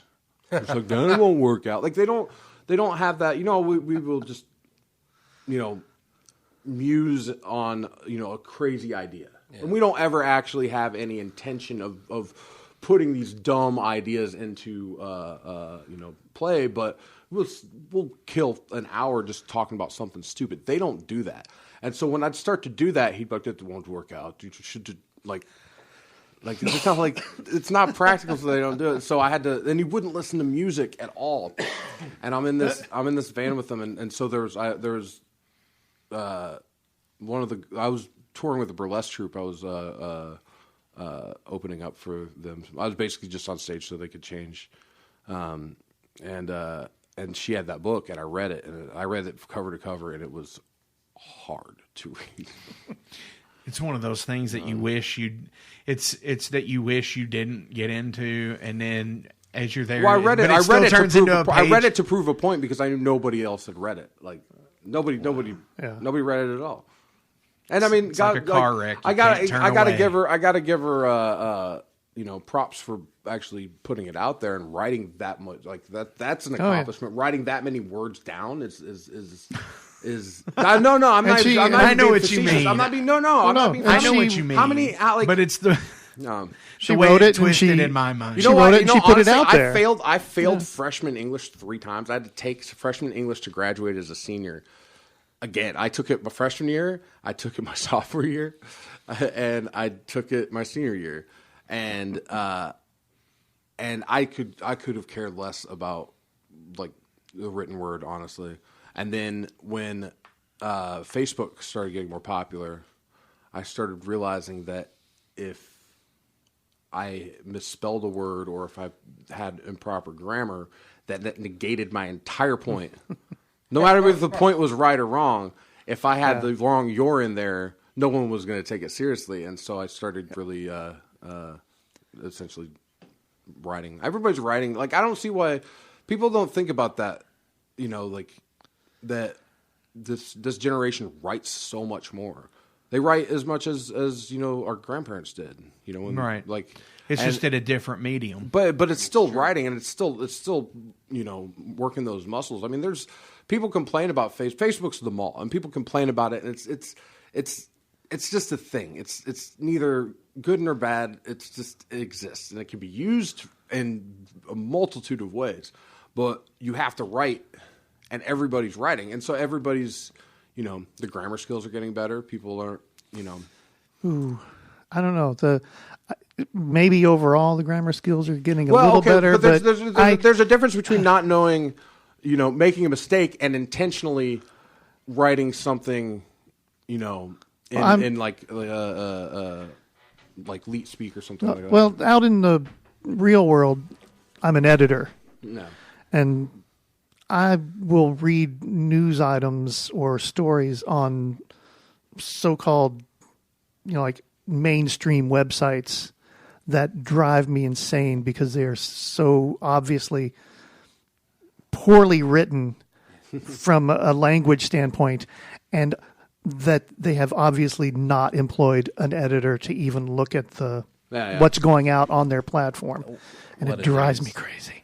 A lot of local news. A lot of local news. Yeah, their breaking stories are just atrocious, and I'm like, and I have a degree in journalism. I'm like, don't you have an editor or at least like a production? That's a great thing about it. You don't have to have a degree. Yeah. I could be a journalist right now. I could put a website up. Yeah, absolutely. And which is great. I have a degree in diesel technology. I love that anybody can do that. Yeah. But I also would like for them to at least put a little more effort. Put a little effort into communicating clearly. You know what I mean? I think people are at different levels. There's definitely there are. It's not like that. There's an absence of people that are doing it correctly. There's just you're seeing more people that are doing it incorrectly. Yeah, which is arguably better than not doing it at all. I would say. Yeah, I mean, I would never tell somebody don't do it. Don't write. No more writing. Yeah, stop writing. You're one of constructive criticism, though. Yeah, I think you should always try to do better than you did before. And see, here you all are. We're talking about this, and I'm just over here pissed off over sell versus sale. Still, I want to sell you something. I have a car for sale. Yes, exactly. Oh, I mean that could work grammatically for sell. Technically, yeah. No. I love that. There's this this news, some more news. It's a YouTube show, and I love. He does that so much. It's like where it's intentionally grammatically wrong, but somehow correct. It's very loquacious and very it's silly, and I love it. I love it so much. David Spade has that show. It's called Lights Out or something like that with David Spade. It's like it's kind of like a non-political, politically incorrect, where like he has 3 people on there. He's talking about like going to restaurants and just messing with a waiter and being like, "Can I get 4 shrimps?" And they're like, just to see if they'll correct him, and be like, "Yes, you can have 4 shrimp." So he like kept going with it. He was like, "Can I get 10 shrimps?" And they were like, "You can get as many shrimp as you want in the shrimp world." I was watching David Spade on Theo Vaughn's podcast, and he was talking about at restaurants asking the waiter what the gender of the fish was. Like, go back and check. I want to know. Oh my god! Nice. Beer is another good one. Beers. Beers. It's just beer. Yeah. How many beer do you want? Because it's a plural and a singular. Oh yeah. Deer is the same way. Can it not be both though? Is it? No, one it's or the not. other? You can't have beers and beer both. No. It's not the same, but the regional collaborative Coke. What kind of Coke do you want? Give me a Sprite. Yeah. That's. I really don't feel like that. People say that here, but it's not like that. It's not like in Texas where it's like everything's like, I want a Coke. What kind of Coke do you want? Dr. Pepper. Here's pop. The last time, no, it's not pop. I say soda. Soda. The last time I heard someone talking about getting a Coke and not meaning a Coke was only a few days ago. So I mean, there's still people in Louisville doing it. Well, yeah, but it's not as culturally prevalent as it is in more southern states. Okay, right. Like it's not across the board. People say that, but I've never. I mean, I've bartended for 7 years. I don't think I had a single person that once asked me for a Coke and then not want Coke. And then mint Sprite. Yeah. Or the ones where you sit there and you go to a restaurant and you're like, "Can I get a Coke?" And they're like, "Well, we have Pepsi," and you're just like, "Oh." And they got Pepsi at Taproom on the Gun, and it was the. I also love like just having that conviction to just rip everything up and just to spite someone. They had they got a new Coke rep a couple years ago, and he didn't like that they didn't have like the Coke bottles displayed somewhere or something like that. And so Tommy just got a Pepsi. Nice. Like my favorite, because the rep was like, you need to put this yeah, Coke you sign up. put this Coke sign up. He's like, no, I'm going to get Pepsi. I don't think love we that. do. I love overreactions. I love like Russian culture and like the kind, because we have as Americans the idea of like the Alamo, where you're going to stand your ground and you're that's the honorable thing is to go down fighting like that, right? But the Russians don't have that. And the best example I have for like their mentality, was the only like the equal kind of mentality that they would have with our Alamo is when Napoleon invaded Russia. He was going to take Moscow. He had the troops. They didn't have the troops to protect the city, and he was trying to get them to surrender. And they burned the city to the ground and left. Yeah. And Napoleon showed up to nothing. Yeah, like that kind of conviction, nobody's going to play with this ball. If I can't play with this ball, nobody's playing with this ball. That is a masterful use of spite. Yeah. Yes. Oh, I love it. Oh, that's so good. So you have a happy song. Yeah. I've been trying to be more positive. It's been a rough year. Absolutely. Our drummer's had a rough year, but right. Is he back to playing or anything? Oh, yeah. I mean, he got stabbed 11 times last winter. Right. I remember all of this. And then 2 weeks after he's out of the hospital, he totaled his car and got back into the hospital. And he's had just, it's just been one thing after the other, and I really feel for him. He's a real good guy, and he's definitely been put through the ringer this year. So, and when you're in a band, you kind of get that. The residual, it's like for my girlfriend. It's like my girlfriend, right. Had all those things happen to you, But, so we need to send a shout out to Murph, right? I mean, yeah, he gets enough shout outs. It's fun. It's all good though. So I wrote this song. It's called "Cool Kids." It's my attempt at a happy song. I actually have some kind of like silly songs that I don't really play out because people like those songs, and I hate them. Like they're not. Well, they like them more than "Quit Drinking for the Dog," right? Me and Bobby wrote that song in like 2 hours in an apartment. Just having fun. That's why we wrote the song. That's one of the top plays on Spotify. Really? Not the song that I toiled over and poured my heart out into. And so I have songs. I have songs that are a little tongue in cheek and stuff. I have a song called "Give Me My Coke Back," but it's about wanting a Coke back at the bar. And I say give me my Coke back. I think I counted like 27 or 28 times in that song, and I know people like it, and I know I will grow to hate it. So I don't think I'll play it like around campfires and stuff, but I never. You never do it. I'm live. not gonna. I'll do it. I'm not gonna record it. At least on an official release. But yeah. Yeah, so the song's you could be that one. You could be that one jerk musician. Then all musicians are jerks. Well, the ones that sit there and has a hit and never plays it. Well, yeah, because you hate that song, right? Like that's what we called beating a dead bronco. We've been playing those songs for 5 years, and like we were just done with them, and we wanted them. Yeah, we wanted them recorded. You explained that like to me with like, 4 shots. Have you ever like listen to bands talk about their one-hit wonders and like their relationship with that song? Like they have to play that song every day. If they're a touring band, they have to play that song every day, and they hate it. But that song's paying for their house, and that song's like putting their kids through school. They had that's. Oh. That's the interesting concept. Is I know Metallica has played Enter Sandman at every show since they released the single. There's every single show since 1991. Wow. Bobby refuses to be able to refuse to pander. We're just going to do what we do with the band, and we released an album a year like the previous year, and then the next year at Muddy Roots. So the album had only been out for a year.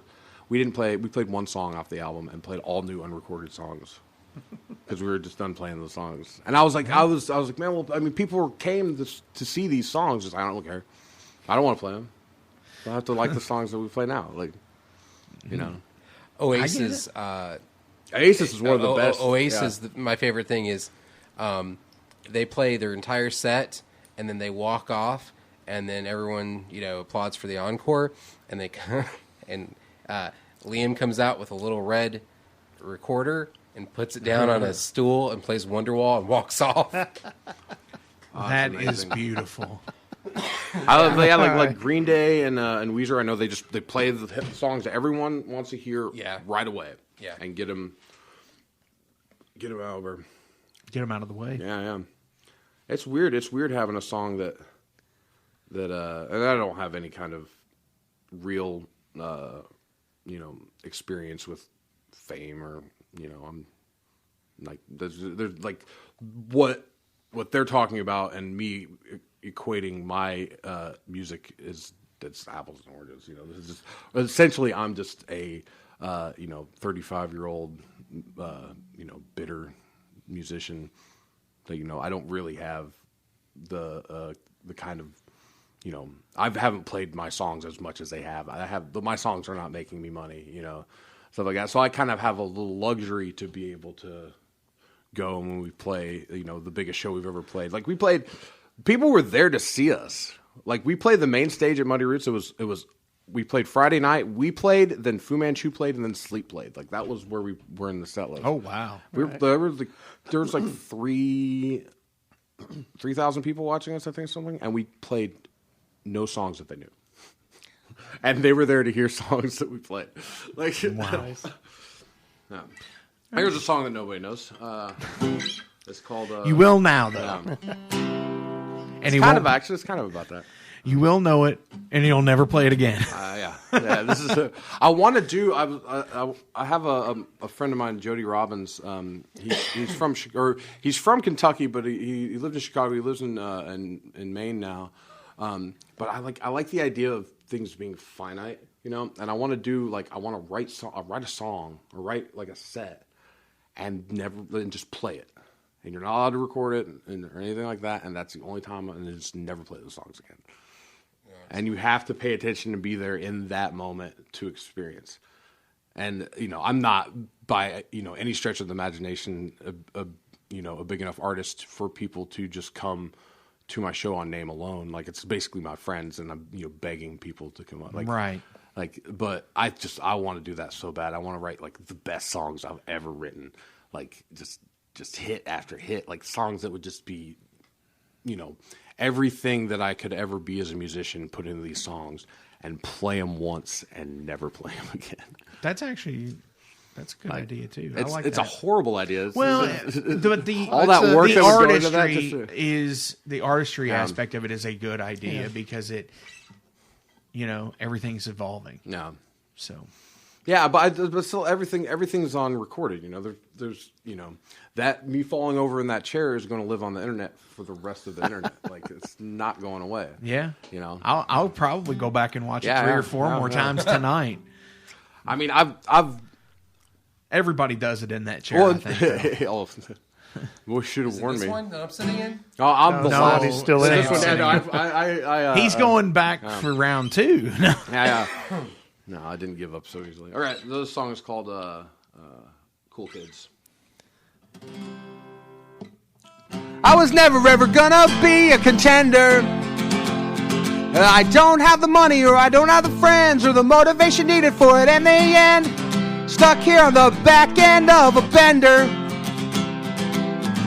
If we left well enough alone, we'd be okay. We're on the outside looking in. But at the end of the day, we were never gonna be cool kids anyway. We ain't never gonna win, so we should just quit playing the game. All we have in common is nothing in common with anybody else. So let the cool kids try to be cool kids and we'll be ourselves. I was never ever that... I forget the second verse. I just wrote the song a month ago. I was never... I was never really that good of a pretender.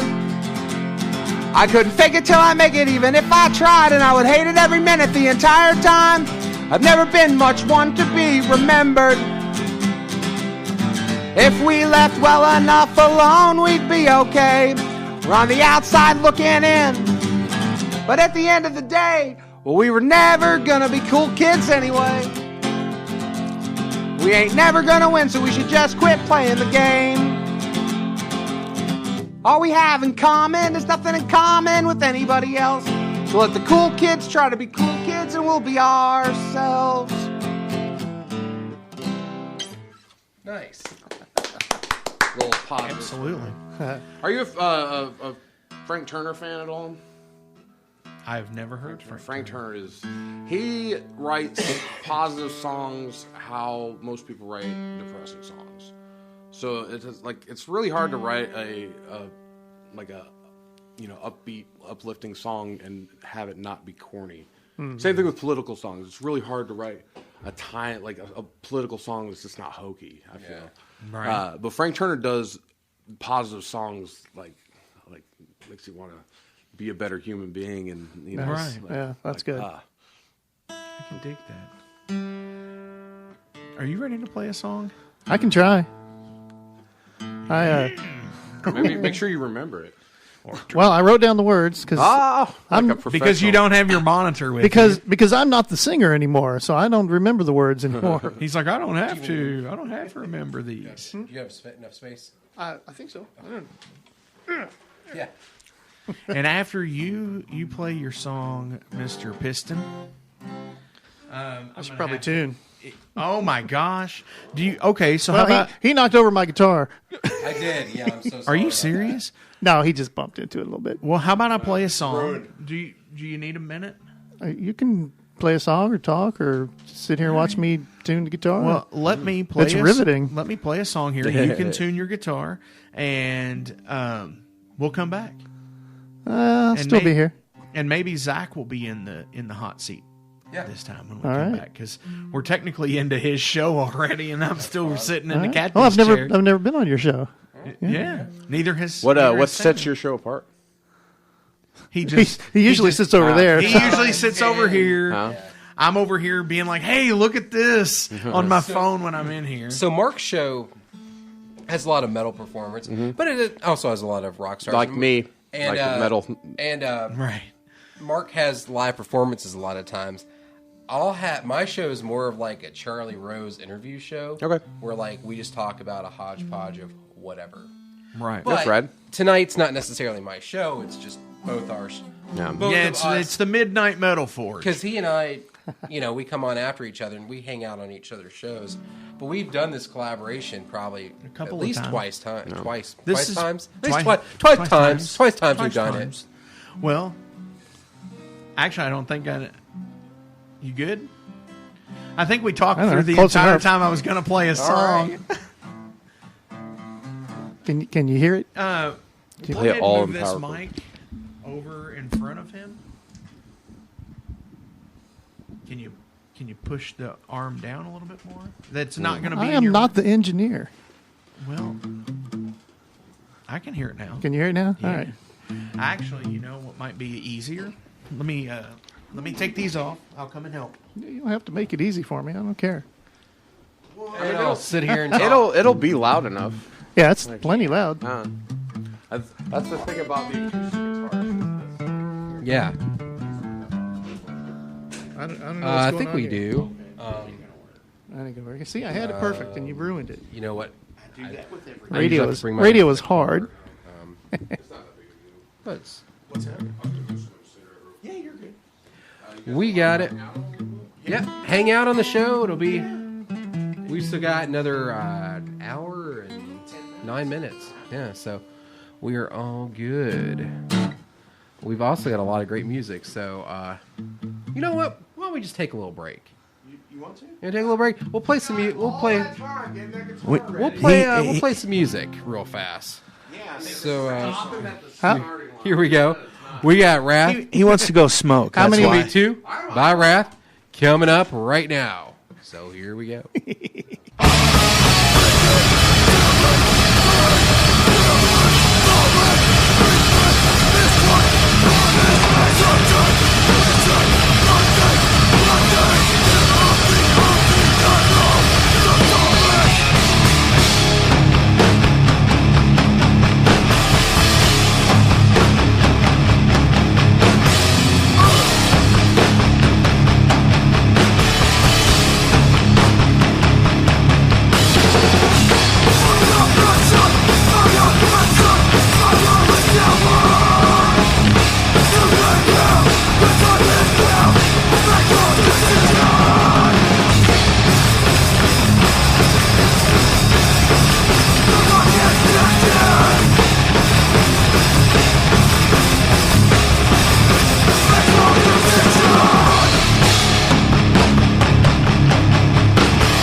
100.9 WCHU Midnight Metal Forge. I am Mark Jackson, your host, along with Zak Becher, who is in the other room. He will be back in a moment. Un momento, por favor. Hang on. Excuse me. Hang on. Shouldn't drink Coca-Cola. What is wrong with you? Shouldn't drink Coca-Cola, man. It's not good for you. No, it's not.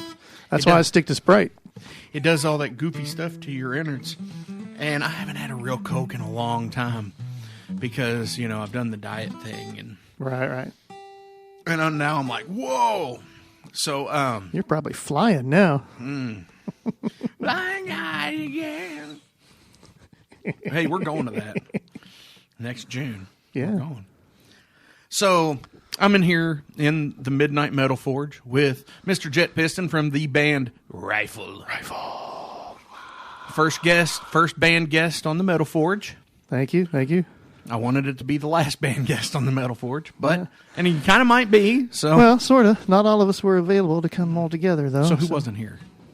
Who wasn't here, or who couldn't make it? Kenny. I don't think Sean could for some reason. I don't know.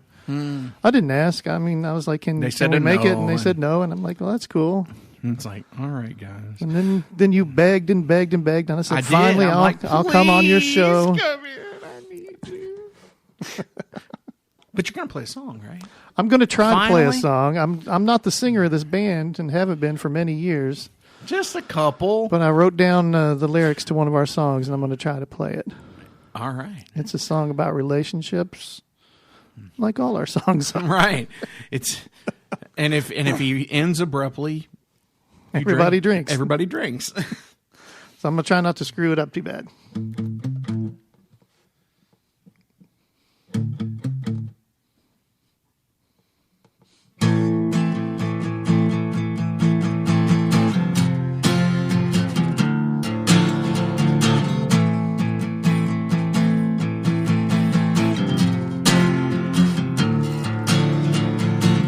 White noise and I can't forget. She smelled like lust and cigarettes. Tasted like sweat and unpaid debts. So full of promise and regrets. She was sweet imperfection, so perfectly flawed. And when I crawled inside her, I felt just like a god. You're the ghost in my machine. You're the ghost in my machine. I have amazing self-control over my wretched freaking soul. Too much pride to ever show the secret everybody seems to know. In keeping with tradition, you're gone and it's done. Love plays out like religion. Until you're dead, you haven't won. You're the ghost in my machine. You're the ghost in my machine.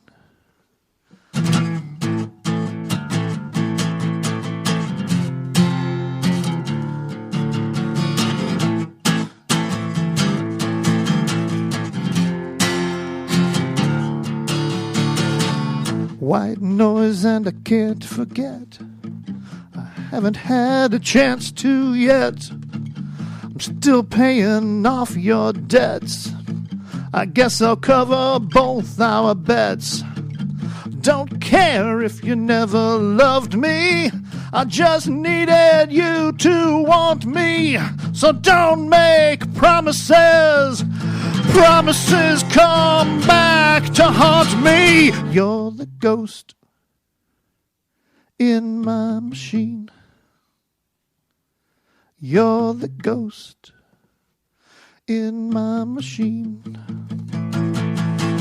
You're the ghost in my machine. You're the ghost in my machine. You're the ghost. You're the ghost in my machine. You're the ghost. You're the ghost in my machine.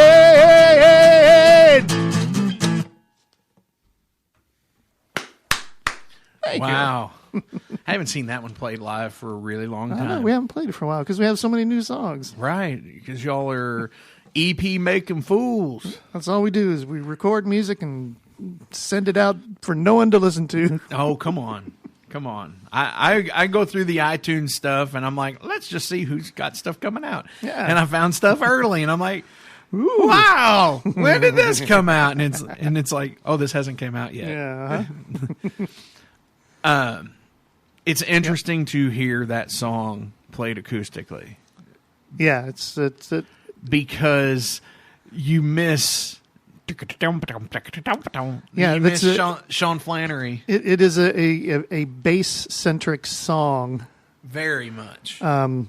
That's where the whole song came out of, is that riff that he came up with one day at practice, and I was like, wait, do that again. And then we wrote the song around that riff. And so to make it an acoustic song, you have to take out that part. Take it out. So what are you going to do with it? And you have to decide, are you going to try to play something on guitar or sing some other weirdness or just let it be quiet, let it breathe. And I don't know. It turned out a lot better than I thought it would when I was trying to figure out what to play this morning. It was really good. It was serviceable. Serviceable at best. Right. No. Actually, I'm gonna be looking forward to hearing the audio from this tomorrow, because when I walked out into the green room, that's not green. It sounded really good. Did it good? I'm like fangirling out over here, which is cool. Nice. And maybe yes, now Sean can drink because it All ended abruptly. Ended abruptly. Everybody drink. Oh my gosh. So tell me more about the new EPs that you are the current one without the cover. The one without the cover, because I'm a lazy jackwagon. Because I did offer. You offered, but we haven't seen anything. And if nothing turns up soon, because I had a couple other people, that I'd talked to about maybe doing something for it. But if nothing happens soon, then I'm going to take matters into my own hands and do something about it. Well, you've got I hope the rest of the band design knowledge. I've done a lot of artwork in the past, and I hope the rest of the band is listening, because I'm just going to do it if nobody else does it. And you're going to like it. No. Yeah. And that one's finished, like I said, except for the artwork, and it's got some great songs on it that. Now, are these the ones that I heard at Iron Maiden?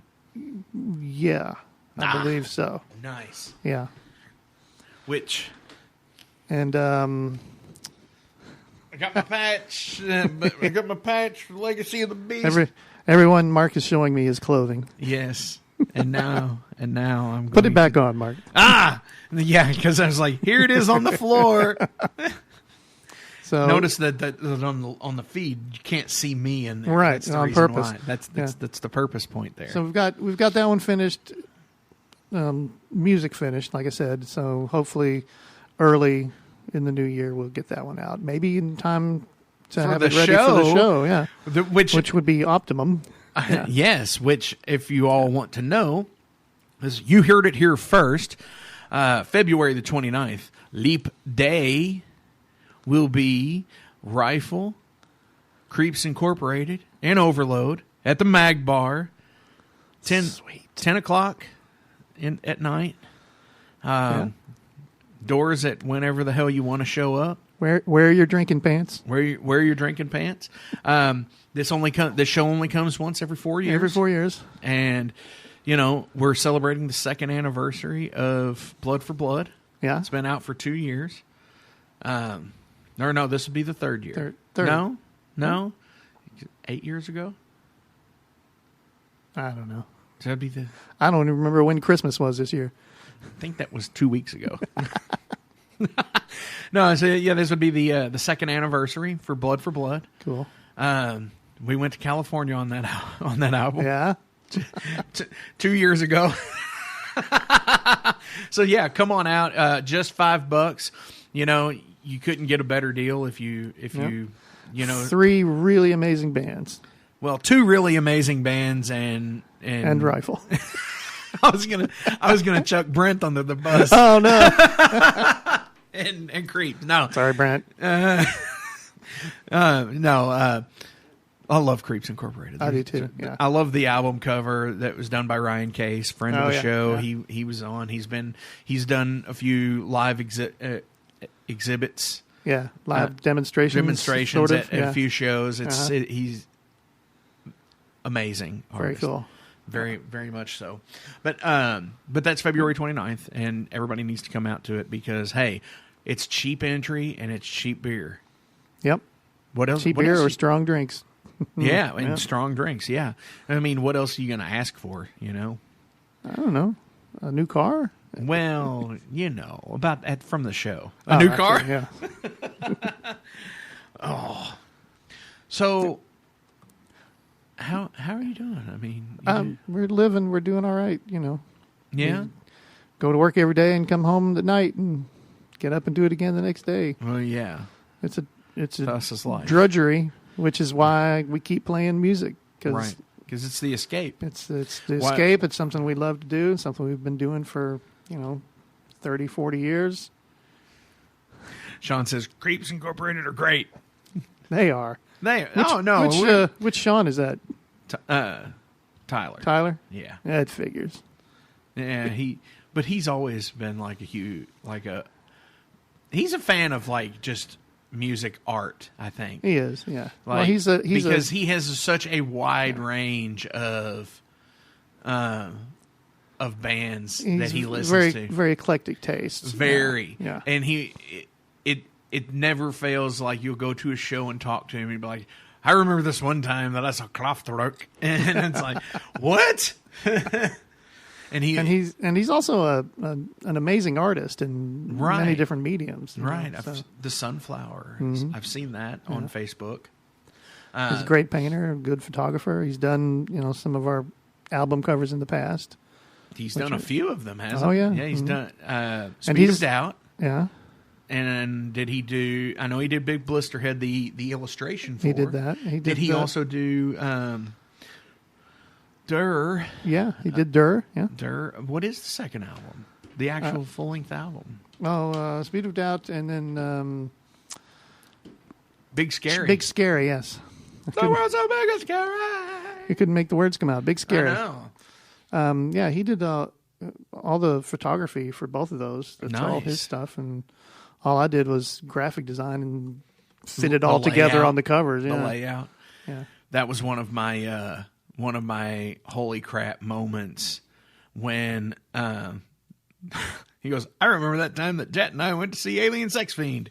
Yeah, that was a good show. I had one of my oh my God moments when he was telling me, oh, by the way, this person on this album cover is a mutual friend. And I'm like, what? Really?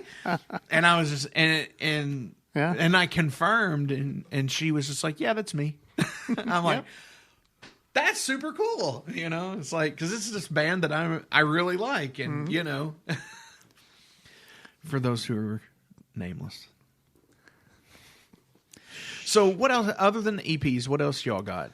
I mean, I know y'all play when you can. I mean, we play whenever we can. I mean, we for the last few years, we haven't been actively trying to book as many shows as we can, like we used to. But we do. Well, you're all in your 60s, so. Yeah, I'm 60, 70 years old, yeah. We try to, we want to play, every month or two at least, so we can get out and have fun. And, knock the dirt off. Knock the dirt off, yeah. Because we're playing every week anyway. Whether we have a show or a recording or whatever, we still practice every Sunday for at least a couple of hours. It's like church. Yeah. It's better than church. There's a lot more bourbon. Yeah. And a lot less. So we like to get out and play shows whenever we can. But over the last few years, we've been, since the technology has gotten to the point where we can do all of our recording ourselves, we find ourselves getting sucked into that, and we'll start writing songs and recording songs, and we're working on all this music and we're all excited, and then somebody sees me out somewhere and says, "When are you guys going to do a show?" And I'm like, "Oh, yeah, we do shows, don't we? We should book something soon. We should play some of this stuff that we've written. All these songs we wrote, we should go out and play them for somebody." Do you have any songs that you all have written and recorded that you've had buyer's remorse on? Like, oh gosh, that sucks. I wish we never wrote that or recorded that. And it's or you did it and you're like, oh, that's never going to get released. We've never had one that got to the release point. We've had a lot of songs where we were working on them and we were excited about them and we played them and learned them and we're kind of hyped about them, but then we kind of realized that no, this song's not going to end up on anything. No drinks on the table there, buddy.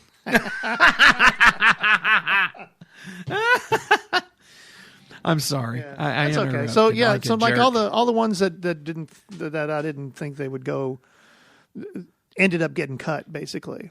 Right. Before they were released. Okay. Which is not too bad because we tend to write a lot of songs. So there are more than a few that have been abandoned because they just didn't fit or didn't work or we just didn't like them anymore. Right, or it's been so long in the process. We just thought they were stupid. So, what is your favorite rifle song that you've ever written? That's not a fair question, man. Well, I mean, I understand they're all like your children kind of thing. It changes all the time, because as we write new songs, like currently I've been listening to 9 Days. Like the song? The song, yeah. Well, the whole EP, really, right. but that song, something about that song just sits with me. I love that song. So I bet you want can. to try falling out of the chair, Jake? Hey, everybody, Zak Becher's back. Yeah. Woo! Had to get our last guest a phone charger so that he can get a ride home. Oh, wow. That's just one of the things we do here at the Midnight Oil Metal Forge. We help people get rides home. Yeah. Was he able to get a hold of Yeah, he's got a charger now. Oh, so okay. We all owe A-okay. Okay, good deal. Good deal. Did I miss the song? Yes. You did, yeah. Yeah. It was amazing, too. It was really good. You're going to have to wait for the SoundCloud tomorrow. Or you can watch it on the video later. I do have the video now, yeah. Yeah. You could do that. Who is that on your pick, by the way? I was curious. It's some ugly jerkbag. That's awesome. It's me. At first you I thought can it was... show it to the camera. At first I thought it was Rasputin, and then... It might be. It's not. It's... Oh, I can't say it!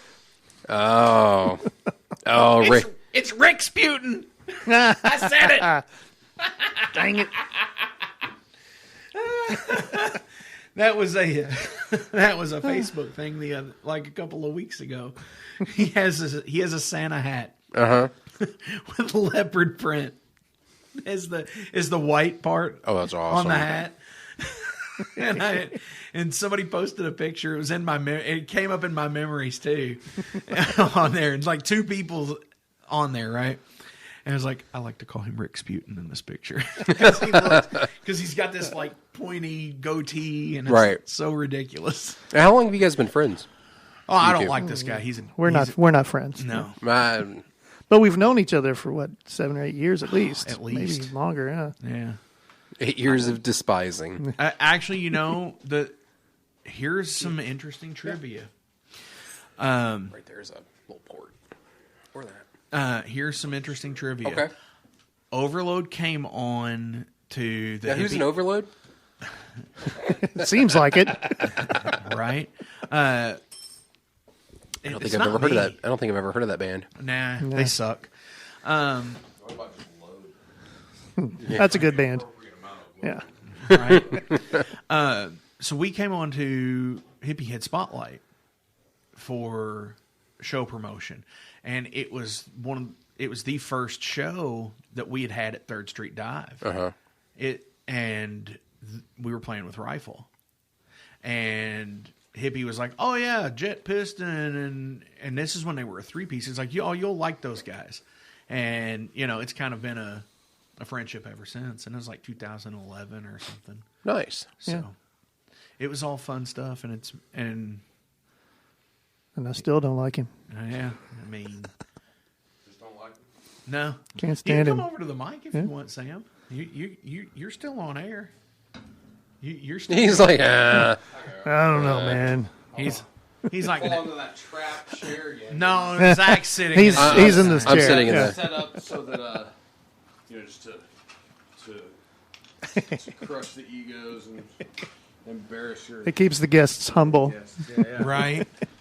You know, there was actually one of our show hosts on here who sat down in the chair and took the table with him. Ooh, that's an expensive. He did. Yeah, Mr. Robinson, Yeah.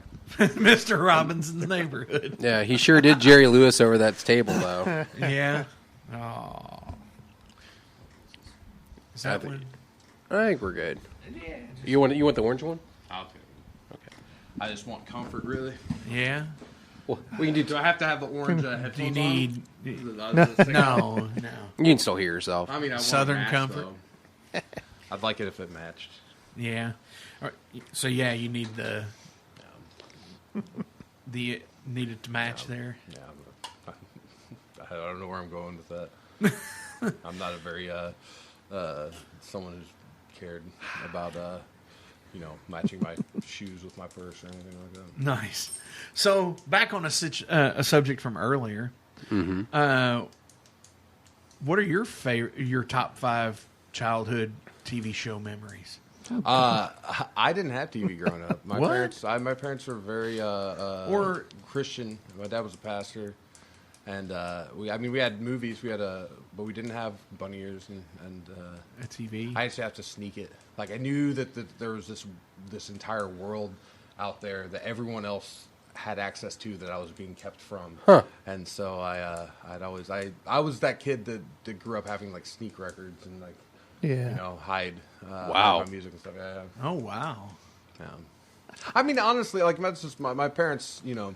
For better or for worse, the decisions they made for me when they were making decisions for me were made with my best interest in mind, whether they were the right decisions or the wrong decisions. So that made all the difference. It wasn't like there's no resentment there. I Right. get it. But I definitely had to.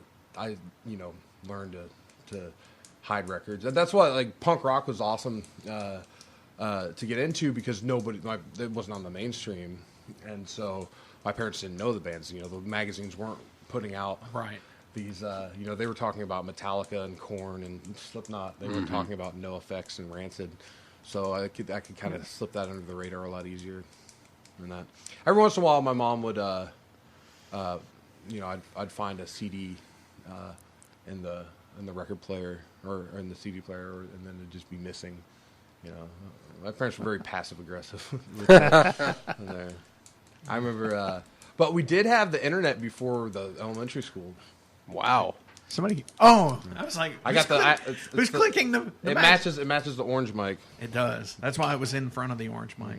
I thought I heard the pin clicking. I was like, what? Yeah, that's a Who's clicking that pen? Right. But yeah, my dad worked for IBM when he got out of college. My parents are old. My mom turned 70 this year, and so they. But my dad used to work for IBM, and he's a computer nerd, through and through. I mean, my dad used to build ham radios as a kid. Oh wow! Like that level of nerdom. That's like the higher echelons of nerdom. Oh yeah. It is. It really is. And so we had the internet, but I couldn't get it. My dad, I wasn't like all the other friends I had where they'd get a computer and their parents had no idea, and so they could go do whatever they wanted on the. Yeah, your dad. My dad knew exactly what was up, and like I'd get caught. I remember. This is something me and my mom have never talked about this since it happened. I woke up.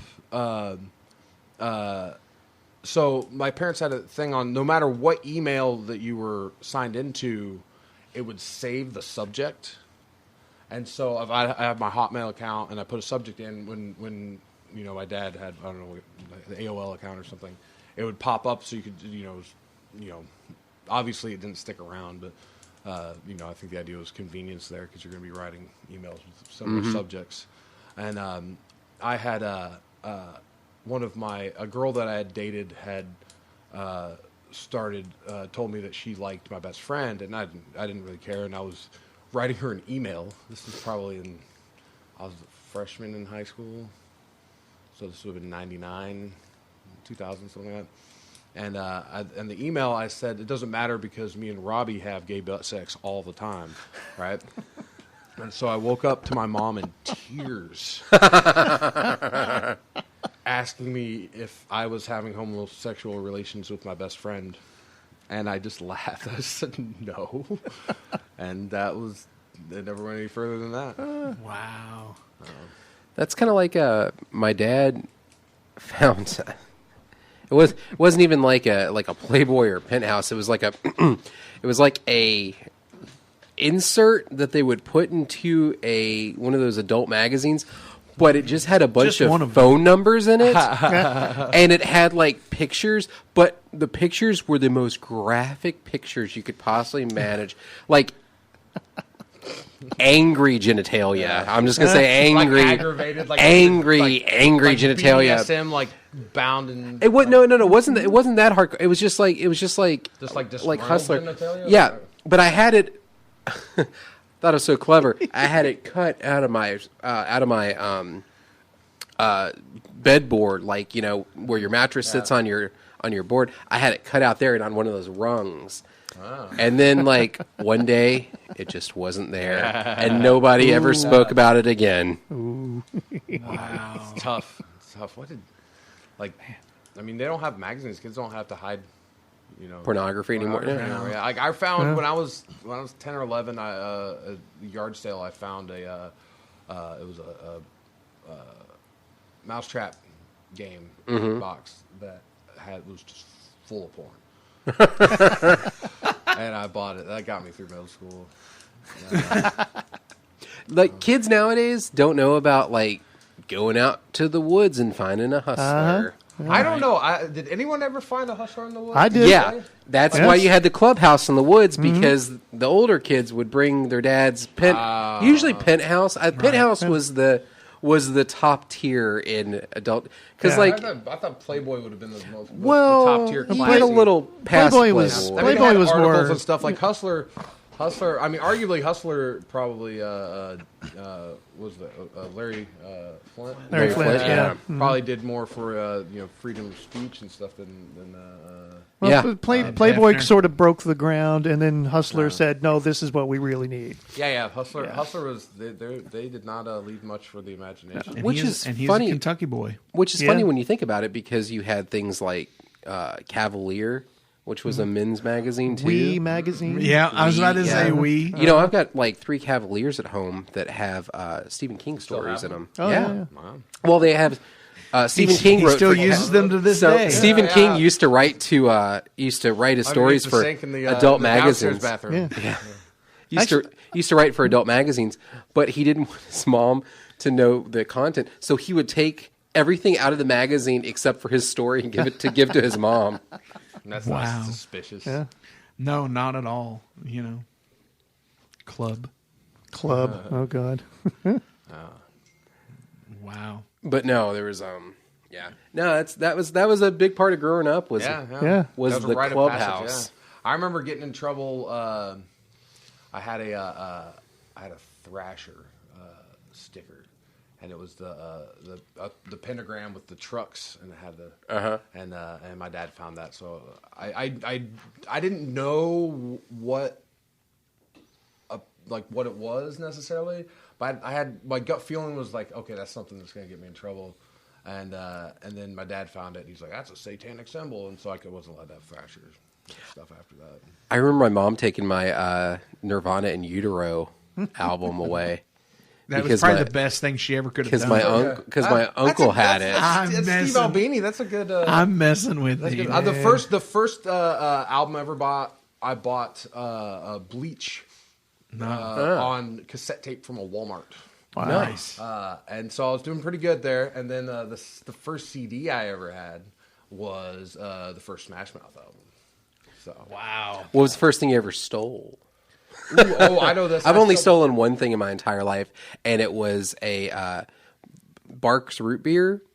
used to have tattoos inside. Oh, yeah. If you stuck your hand by where you lifted it up, it took it.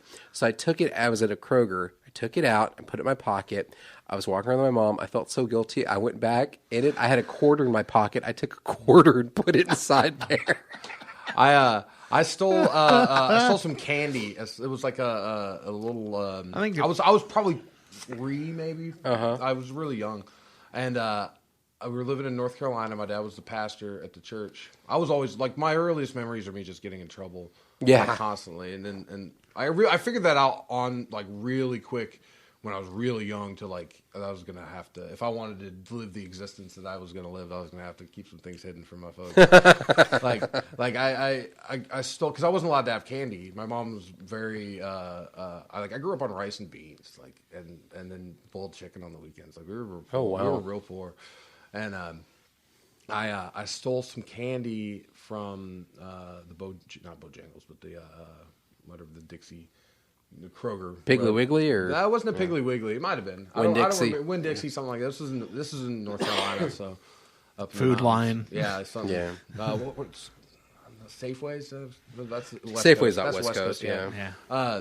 But I remember I had it in my pocket, but my pants were a little baggy, and I kept on checking to see if it was there. Like it would just disappear. Like I put it in my pocket and it's gonna go somewhere. But my mom was like, "What's he looking at?" And she made me give it back to the cashier that we went through at the other store. She drove back to the other store. And this is like now, at the time, I was really scared. But now it's like, this probably 16-year-old girl does not care at all about this 3-year-old boy that just stole this candy. Yeah. And then, I remember, my birthday is the day after Halloween. I really don't like Halloween. I'm the only person in the world that I've met a couple other people, and they're all people that have birthdays around the same. I wasn't allowed to trick or treat. I remember I just used suspenders, and I figured out how to like shoot them, like project them, like just put them on my foot.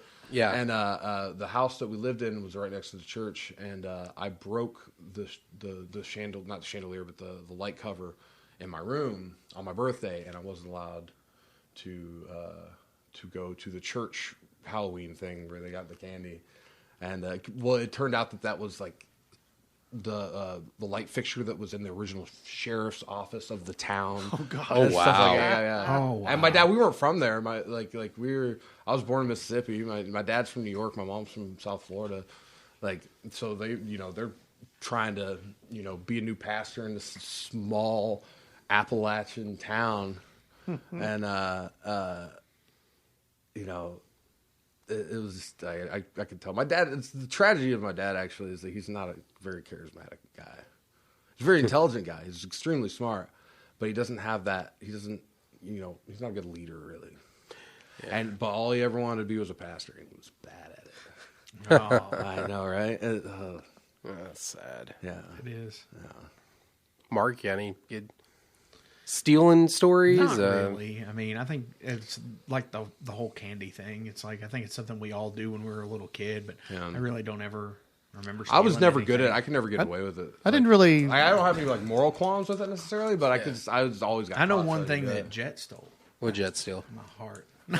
I didn't really steal anything until I had to start paying for software. And then, Oh, okay. Yeah. That's that would probably be about Photoshop for sure. Yeah, really. That's not really. I did get in a lot. I stole a lot from trouble. Metallica. I did get in a lot of trouble as a kid. Yeah, I got a lot of albums at home that are questionable. I got in so much trouble as a kid that my parents sometimes didn't even know. I didn't even get punished. It was that bad. They didn't know how to punish you. When I was 10 years old, my parents went. So my dad, we converted to Romanian Orthodoxy when I was maybe 8 or 9, right? So I grew up. My dad was a Reformed Presbyterian pastor, and he got kicked out of the church for refusing to acknowledge Calvinism. And wow, and then that was a really, really good comic strip. Converted the entire, converted the entire family to Russia or Romanian Orthodox. So I went to church. We had to drive an hour to church every Sunday to go to church. And so they were up at Vespers in Indianapolis. This was in Columbus. And I decided I was going to drive. I was 10 years old. I was going to drive my dad's truck, a stick shift. He had a little stick shift Nissan. And I ran my dad's truck through the neighbor's house. We just moved in the neighborhood. Oh, my God. Like, through the front of the house. And my parents were hours away. Oh, God. And I didn't get in trouble. Wow. Like it was just like there was no... I also didn't get my driver's license until I was 19, but, like...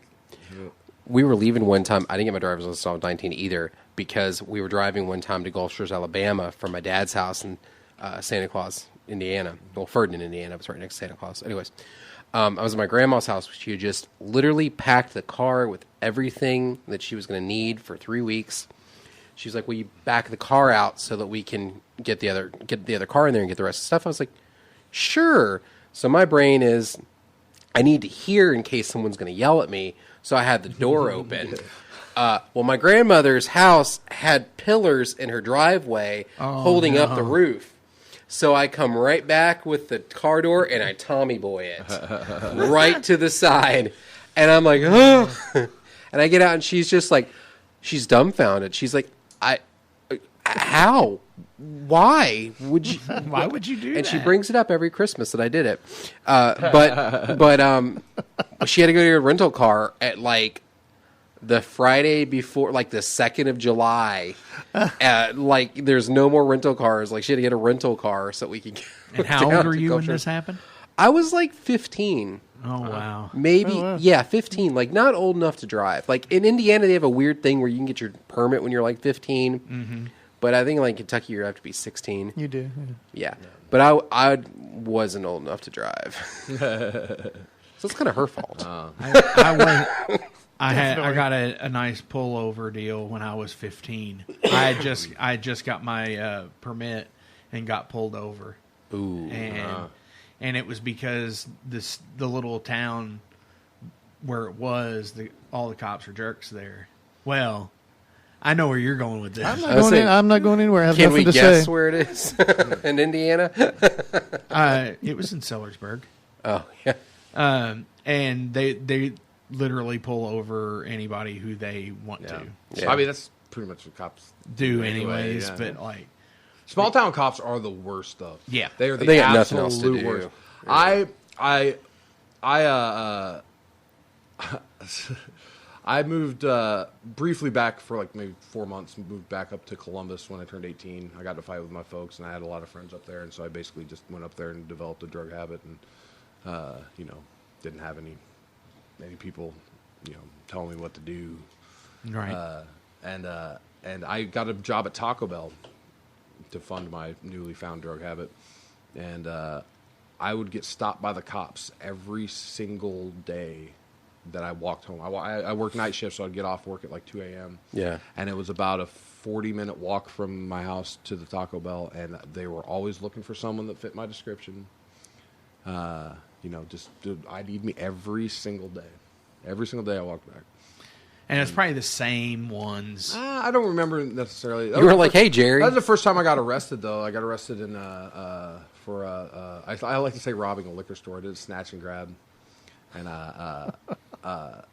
and then my friend's mom was coming home. She was a nurse, and so he was like, "You can't be in my house." And I'm like, "Well, we'll go to this other house." So we take the booze and walk across town in little Columbus, Indiana, and friends in Columbus. And I had a mohawk, and I had a leather. I was the punk rocker. Yeah. And the cop stopped me. He's like, "You been to Cork Liquors tonight, boy?" And I was like, "No, sir." And he's like, "I got a videotape that says you have." And there was no way that it wasn't me. Like I had a mohawk.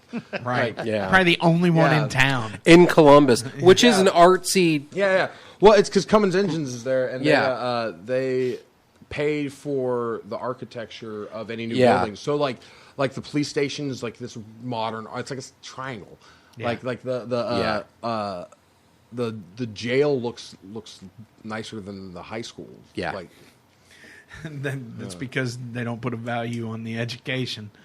Yeah. they do the prison bars. I mean, there's it's weird. It's weird being like into any kind of alternative lifestyle and being in a small town. Because when I moved here, it changed. Like I used to get just yelled at, called all kinds of pejoratives and derogatory terms walking down the street by jocks, and it's like, I'd get in a fight once a week, Yeah. And half the time, I'm not a very aggressive guy. I've never been.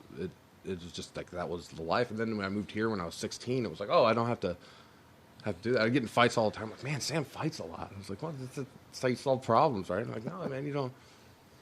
Right. It's weird, and I think there's a lot of just being into any kind of alternative subculture. Yeah. And in a small town is a completely different. You don't have any support system. You don't have there's not a lot of people. You have your small group of people that are weirdos like you, and that's it. And that's it. You know, and like one of my best friends ended up being a Nazi, like a straight up Nazi. Ooh, it was a slow progression. He was a jerk, but he was hilarious, and And he just it's a slow progression. And I remember I punched him in the face, and we never talked after that. But I mean, sometimes I'm like, why did I put up with him? Because I put up with it far longer than I should have. Tolerate him as a friend and having these racist views and these blatantly, just wrong ideal. It was bad. He was blatant about it. He wasn't, it wasn't anything subtle, but. At the same time, I think there was nobody else.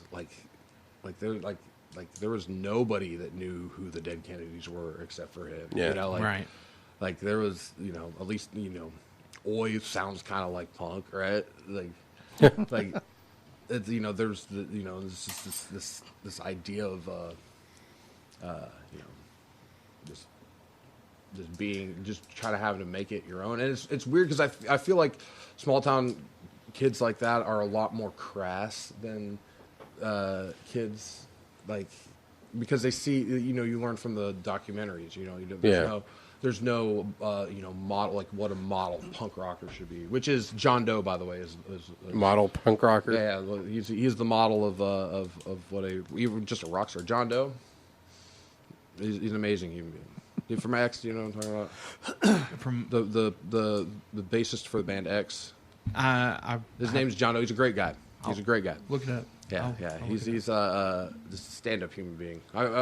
We played with him at Muddy Roots, and I was like, hey, I just want to let you know that I think you're the model. Like you're an impeccable example for making it through this. And he's like, I'm not an asshole and I'm not a drug addict. So that was his answer. Yeah, that goes a long way. Yeah, it really does. Jet, do you have an interesting story about getting in trouble when you were a kid? No, I was boring when I was a kid. I know who that is. You were born what? I was boring, very boring when I was a kid, yeah. I didn't start getting into troubles till after high school. Huh. Yeah. I know who that is. Yeah, he plays in the movie Great Balls of Fire. Yeah. Oh, okay. He's also in J.W. Brown. He's also in what's that Patrick Swayze movie? Roadhouse. Yeah, he's in Roadhouse too. Yeah. Who's in Roadhouse? He's the band leader. He was the house. He was one of the guys in the band, not the blind guy. The funny thing. The funny thing is, not Jeff Healy. The scene that I remember the most with him in Great Balls of Fire is where he wake up and they're all in it's like the middle of the night, and he sits there and he's drinking Jim Beam and milk. Ooh. Oh, yes. He's like pours the whiskey in the milk. Why isn't Jerry Lee Lewis, right? Yeah. Why isn't he canceled? He married his 15-year-old cousin, 13. 13. Oh, yeah. 13. Even worse. Well, Ted Nugent also adopted a girl to... he had a razor as his own. Yeah. Oh. So did Elvis. So Jerry Lee Lewis was actually the first real concert I went to. Scumbags make such good music? So that's true. I love Ted Nugent's songs and his music. I would not want to be in a room and talk to him. Yeah, no. What is the? Yeah, that's a good question. What is the first real concert you ever went to? So I used to go to Pacers games with my dad. I was a big basketball fan until I realized I wasn't good at basketball. I just kind of gave it up. But I saw the Blues Brothers perform a halftime when I was probably 8 or 9. Wow! In Rec Arena, the first concert I went to, like actually, it was Alice Cooper when I was maybe 17 or something. But I've been going to like punk shows and basement shows and stuff since I was like 13. Right on. Right. Yeah. What about you, Zach? First real concert.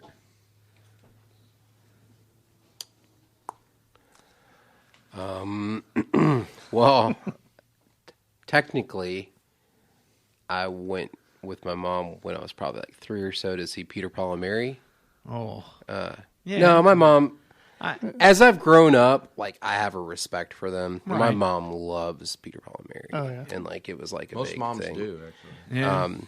Peter, Paul, and Mary's number one with moms actually. I think so. But my first concert as like someone where you actually know who you're going to go see and everything was I saw Phil Collins in '93.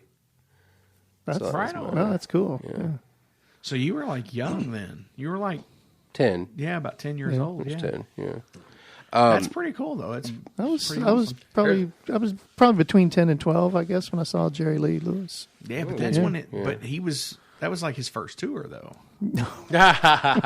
We saw the Beach Boys in like 1989 and I was I'm a huge Beach Boys fan now, but like I liked them when I was a kid, but if I would have known then that I was seeing Carl Wilson when he was alive, I would have cared a little bit more. Of course, Brian wasn't in it, but whatever. I'm trying to think of the first concert I was really excited about because Alice Cooper was just like my friend Robbie's mom's boyfriend had bought her tickets. Yeah, and then he's like, "Oh, I meant to get backstage passes," and so he just gave me and her son the tickets to Alice Cooper, and he had the front row. Yeah. He was just trying to impress. We used to call him Mark the Narc because he'd tell on us.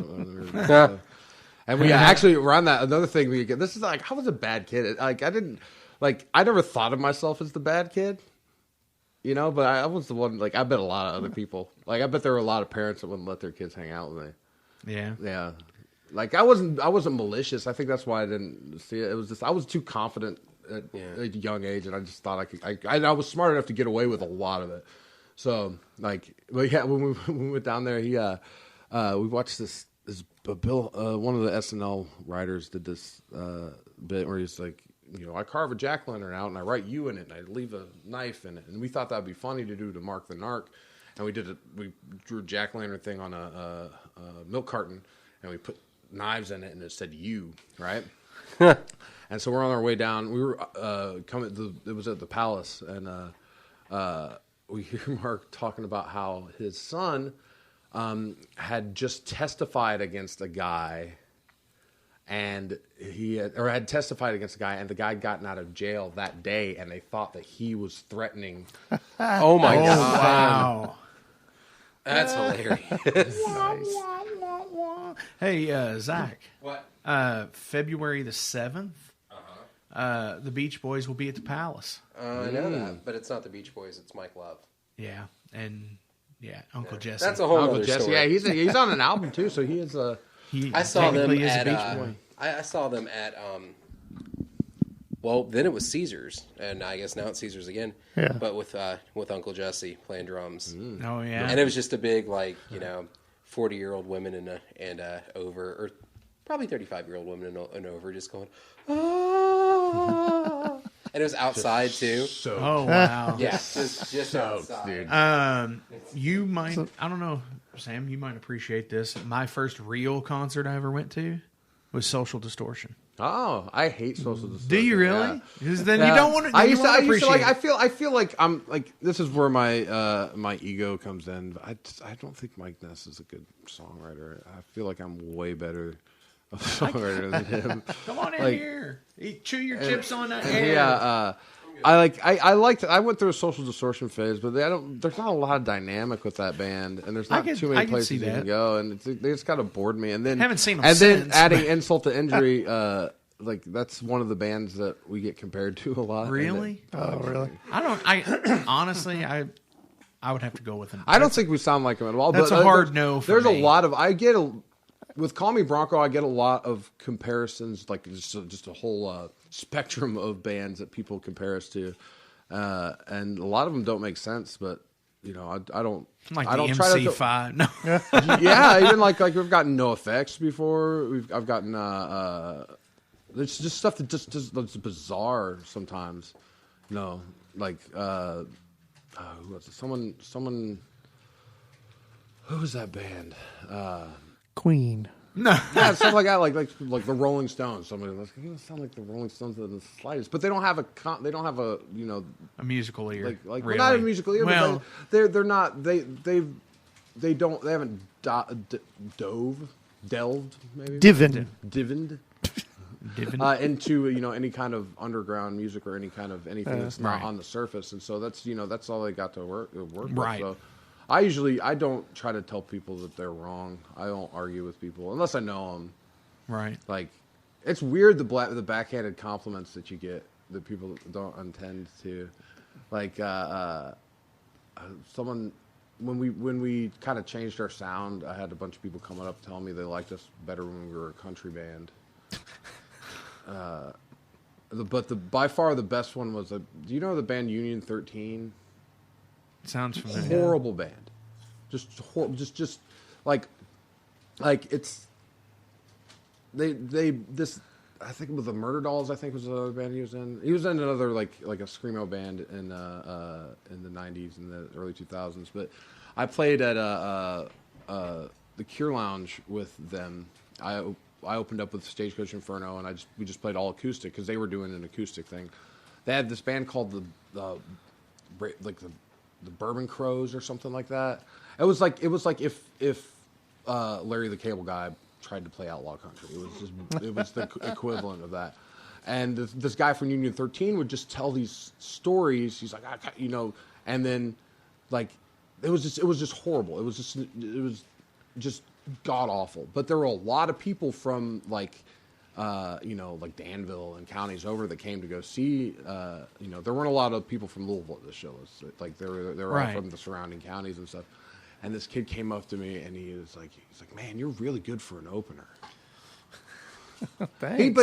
He meant it as a compliment. He was trying to tell me that he liked me and thought it was good. But it was just like, man. Thank you. You should see me when I close. Bite your tongue and say thank you. Your ego's not that important, right? Like that. Don't tell them they're wrong. When people come up and tell you, our original drummer would complain about every set after, and people would come up and tell him you did a good job. He's like, "Oh, it wasn't that good, man." I was, and I was like, "Man, don't do that. Don't do that. If someone tells you did a good job, you say thank you. Yeah. And because if you don't do that, you're telling them that they're wrong. Like, Get this. I had something really similar to that, what you're talking about with your drummer, right? Happen. And this is a band I haven't been in a very long time. And it was always the same thing that people would say. It's like, man, you guys are awesome, except for your singer. And was you that bad? Yes. I have recordings still, and I will have to let you hear it. Okay. Every lyric written. No. We don't have much time. Were the lyrics good at least? No. I don't need to hear that. No. Oh, it's hilarious. Everything was the four, like syllabic in fours, like I wrote to you so long ago. And it's always the same comment every single show. 25 shows a year, at that time. Same comment. And then it kind of got out. And it's like, well, they said the same thing as always. And he goes, well, what's that? And I was like, it's a pretty good show except for your singer. And he's like, nobody had ever told him. Oh. Was he a nice guy? Not really. It's hard when they're a nice guy. If someone's like, if it's like they're a jerk, it's like easy. But if it's a really nice guy and they're just genuine, they're just bad at that. He would carry him. He would carry in his own mic. That's pretty much it. He wouldn't help anybody else out. But that's singers though, and that's what you guys get for having all those cabs. Like, right. If I was a singer, I wouldn't carry it. Right, exactly. But it was. I mean, I am a singer, but but you also play guitar. I don't bring a mic either. But That was the whole thing. That would be one less He mic. thought that I he would was own really if I good. brought my own mic. He thought he was really good. Yeah. Most people that are really good think they're really good too. Right. Like that's I was thinking, the saying, the road to hell is paved with good intentions, right? Very much. So are all the other roads. Like the roads that worked out and that ended up like didn't fail. Those were paved with good intentions too. Yep. Like I get it. you can't have roads without good intentions. Like No. unless you have bad roads. Like we're gonna make these intentfully bad. So, who's the weirdest band you've ever been compared to, Jet? Oh God, I don't know. Who sit there and said? I was most surprised one time when Hoobastank. somebody came up after a show and didn't compare us to another band, but said, "You guys are really great. I love your prog sound." I'm like, thanks. I guess. Words are so hard sometimes. Remember that everyone was like a different kind of core band. You had like, Yes. like if Punk core. Like we would be, like Call Me Bronco would be like country core. If this was, Yeah, it was a few 2006, years ago. Yeah, like I called that. You know what? That's sad funny that you said core, Sleepy core. because I had mad core, screamo core. There's no screamos. I had chords. one that was that. This is how Radcore. I referred to this band that I was Nerdcore. in, and they were called the Confederate Dead, and I called it Psycho Country Core. See, I go back and forth between like having a pigeonholed genre or just being generic. Like, because I think there's, I think you can get a little carried away with trying to find to label your exact sound, but it's also like, you can't just rock and roll is that doesn't describe any one. It doesn't describe any one rock and roll band, but they're all rock and roll. Yeah. Well, it was like every band from 1993 to 2005. Really, they were like, oh, they're alternative. It's like, what does that mean? Right. Everything's alternative. One of my favorite genres is called adult contemporary. Yeah, it's like, what the hell is that? Mm-hmm. Is that? I mean, it's exactly what it sounds like. I think. I mean, it's for boring people, right? Like, but it's always changing.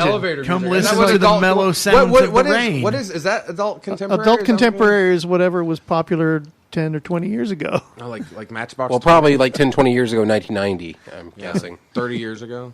I mean, adult contemporary, but what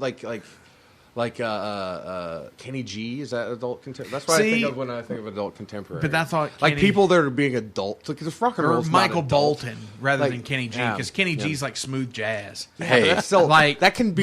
Said I Loved You, But I Lied is a great song. We did. We tried to get the label to just have our genre as good. You're like, sorry, Sam. Yeah, you can't we're like, do we that. don't subscribe. We're like, genres are a social construct that we don't subscribe to anymore. And they're like, you can't do that. Like, there's no algorithm for good. Well, if that pop up on anybody's searches, right? Yeah, there's no. It's not a keyword. I wanted to write. I was that was one of the. I've been trying to write. Do you ever read The Hard Times? No. Yeah. It's like The Onion, but like for punk rock band stuff. It's really funny. But I've periodically submit headlines and write articles that they never pick up. But one of them was queercore band. Queercore band says genre is a social construct, wants to be referred to only as good. Local heroin dealer not intimidated in the slightest by death threats on T-shirts. Nice. All right, so here it is. It's the midnight hour. And it is. Yeah. This last 10 seconds of the metal. Well, oh, wait, we got another minute on here. So we're going to do some shout-outs on here. You should actually shout them. No, I can't do that. Why not? It's the last time Thank you, Sam! Like, what are they going to do? Not let you come back? Like, You lose your job? Like, take you off the airwaves? Come on. Yeah. Have some fun. I still got one more day, and Burn I some have a bridges. chair in here to take home, too. burn some bridges, dude. Like, why not? burn some bridges while you can, right? Oh, yeah. Zach, thank you for Thank you, sir. doing everything that you've done. Having me fill in for you. You've never really filled in on my show. That's a backhanded compliment. Yeah. Nice Like compliment. somebody's carrying the weight around here. Compliment sandwich. Yeah. You without guys need the to sandwich. communicate better. No, thank you all for coming in for our last show. Seriously. That was great. I want to thank everybody who came out tonight. MoTHRoG, all of the guys in that band, the Marks and the Mitches and the Evans and the Atom. And the Atom. And the Atom that's in that band. Those guys were some big guys. Yeah. If they weren't big, they had big hair. Well, that mullet was fantastic. I think that's what they were calling Kentucky Waterfall. Yeah, they were. Man, ape drape. Ape drape. Remember And- that Vandal song? It was like, I've got an ape drape. Yes, I do. Giving them to anyone, that means you. I want to thank Ashley Vega and Josh J-Riff Catlett for coming out. That was awesome. Yeah. Sam from Call Me Bronco. Samuel St. Samuel. Jet Piston from Rifle. Thank you all so much. We appreciate you. I was going to do like a That's little. not your real name, right? Yes, it's Jet Piston? Yeah. Man, that's a good. Yeah, his That's a parents good kicked name. ass, dude. People think that some people still think Samuel St. Samuel is my real name, and they're like, it's just not weird enough that it might be. Yeah. Right. But yeah, no, it's not my real name. That's not my real name either. Yeah, but it'd be awesome. Oh, if come it on. was. It's not? No, It's not Rick Sputin? That sounds like a porn star name. it was Jet Piston? Jet Piston. We were trying. Yeah. We were driving back from Lexington, drunk after a show, trying to Doesn't come up even with make sense. trying to come up with. Isn't that a contradiction in terms? We were Jet trying Piston? to trying to come up with anime names for ourselves. Jet Piston. Like there's no piston in a jet engine. No, that's there's not. amazing. Yeah, I love it. It's a jet piston. Oh my gosh! All right, so I got to play the sponsor spot here, and I want to thank Buddy and all the fine, awesome people out at Tattoo Charlie's for sponsoring the Metal Forge, and for the last 5 months and everything. I appreciate that, and hopefully here in the future we'll get something going on, whether it be a podcast where this goes. We don't know. Sky's the effing limit at this point. Yeah. So thank you everybody. I am Mark Jackson signing off of the Metal Forge for this time. Zach, Good night. Appreciate you. And good luck. Since 1973, Tattoo Charlie's has been an established body modification studio in Kentucky, featuring world-renowned artists and piercers, currently with locations on Preston Highway and in Lexington, a staple point in the tattoo community. Learn more at TattooCharlies.com. Set up your appointment today at 7904 Preston Highway. Our tattoos are done while you wait. You're listening to WCHQLP, Louisville, Kentucky, 100.9 FM. All local, all community, all the time.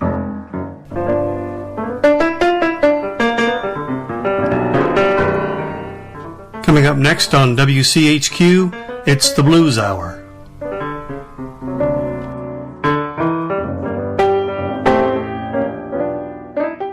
It's 60 degrees. It's 12:04.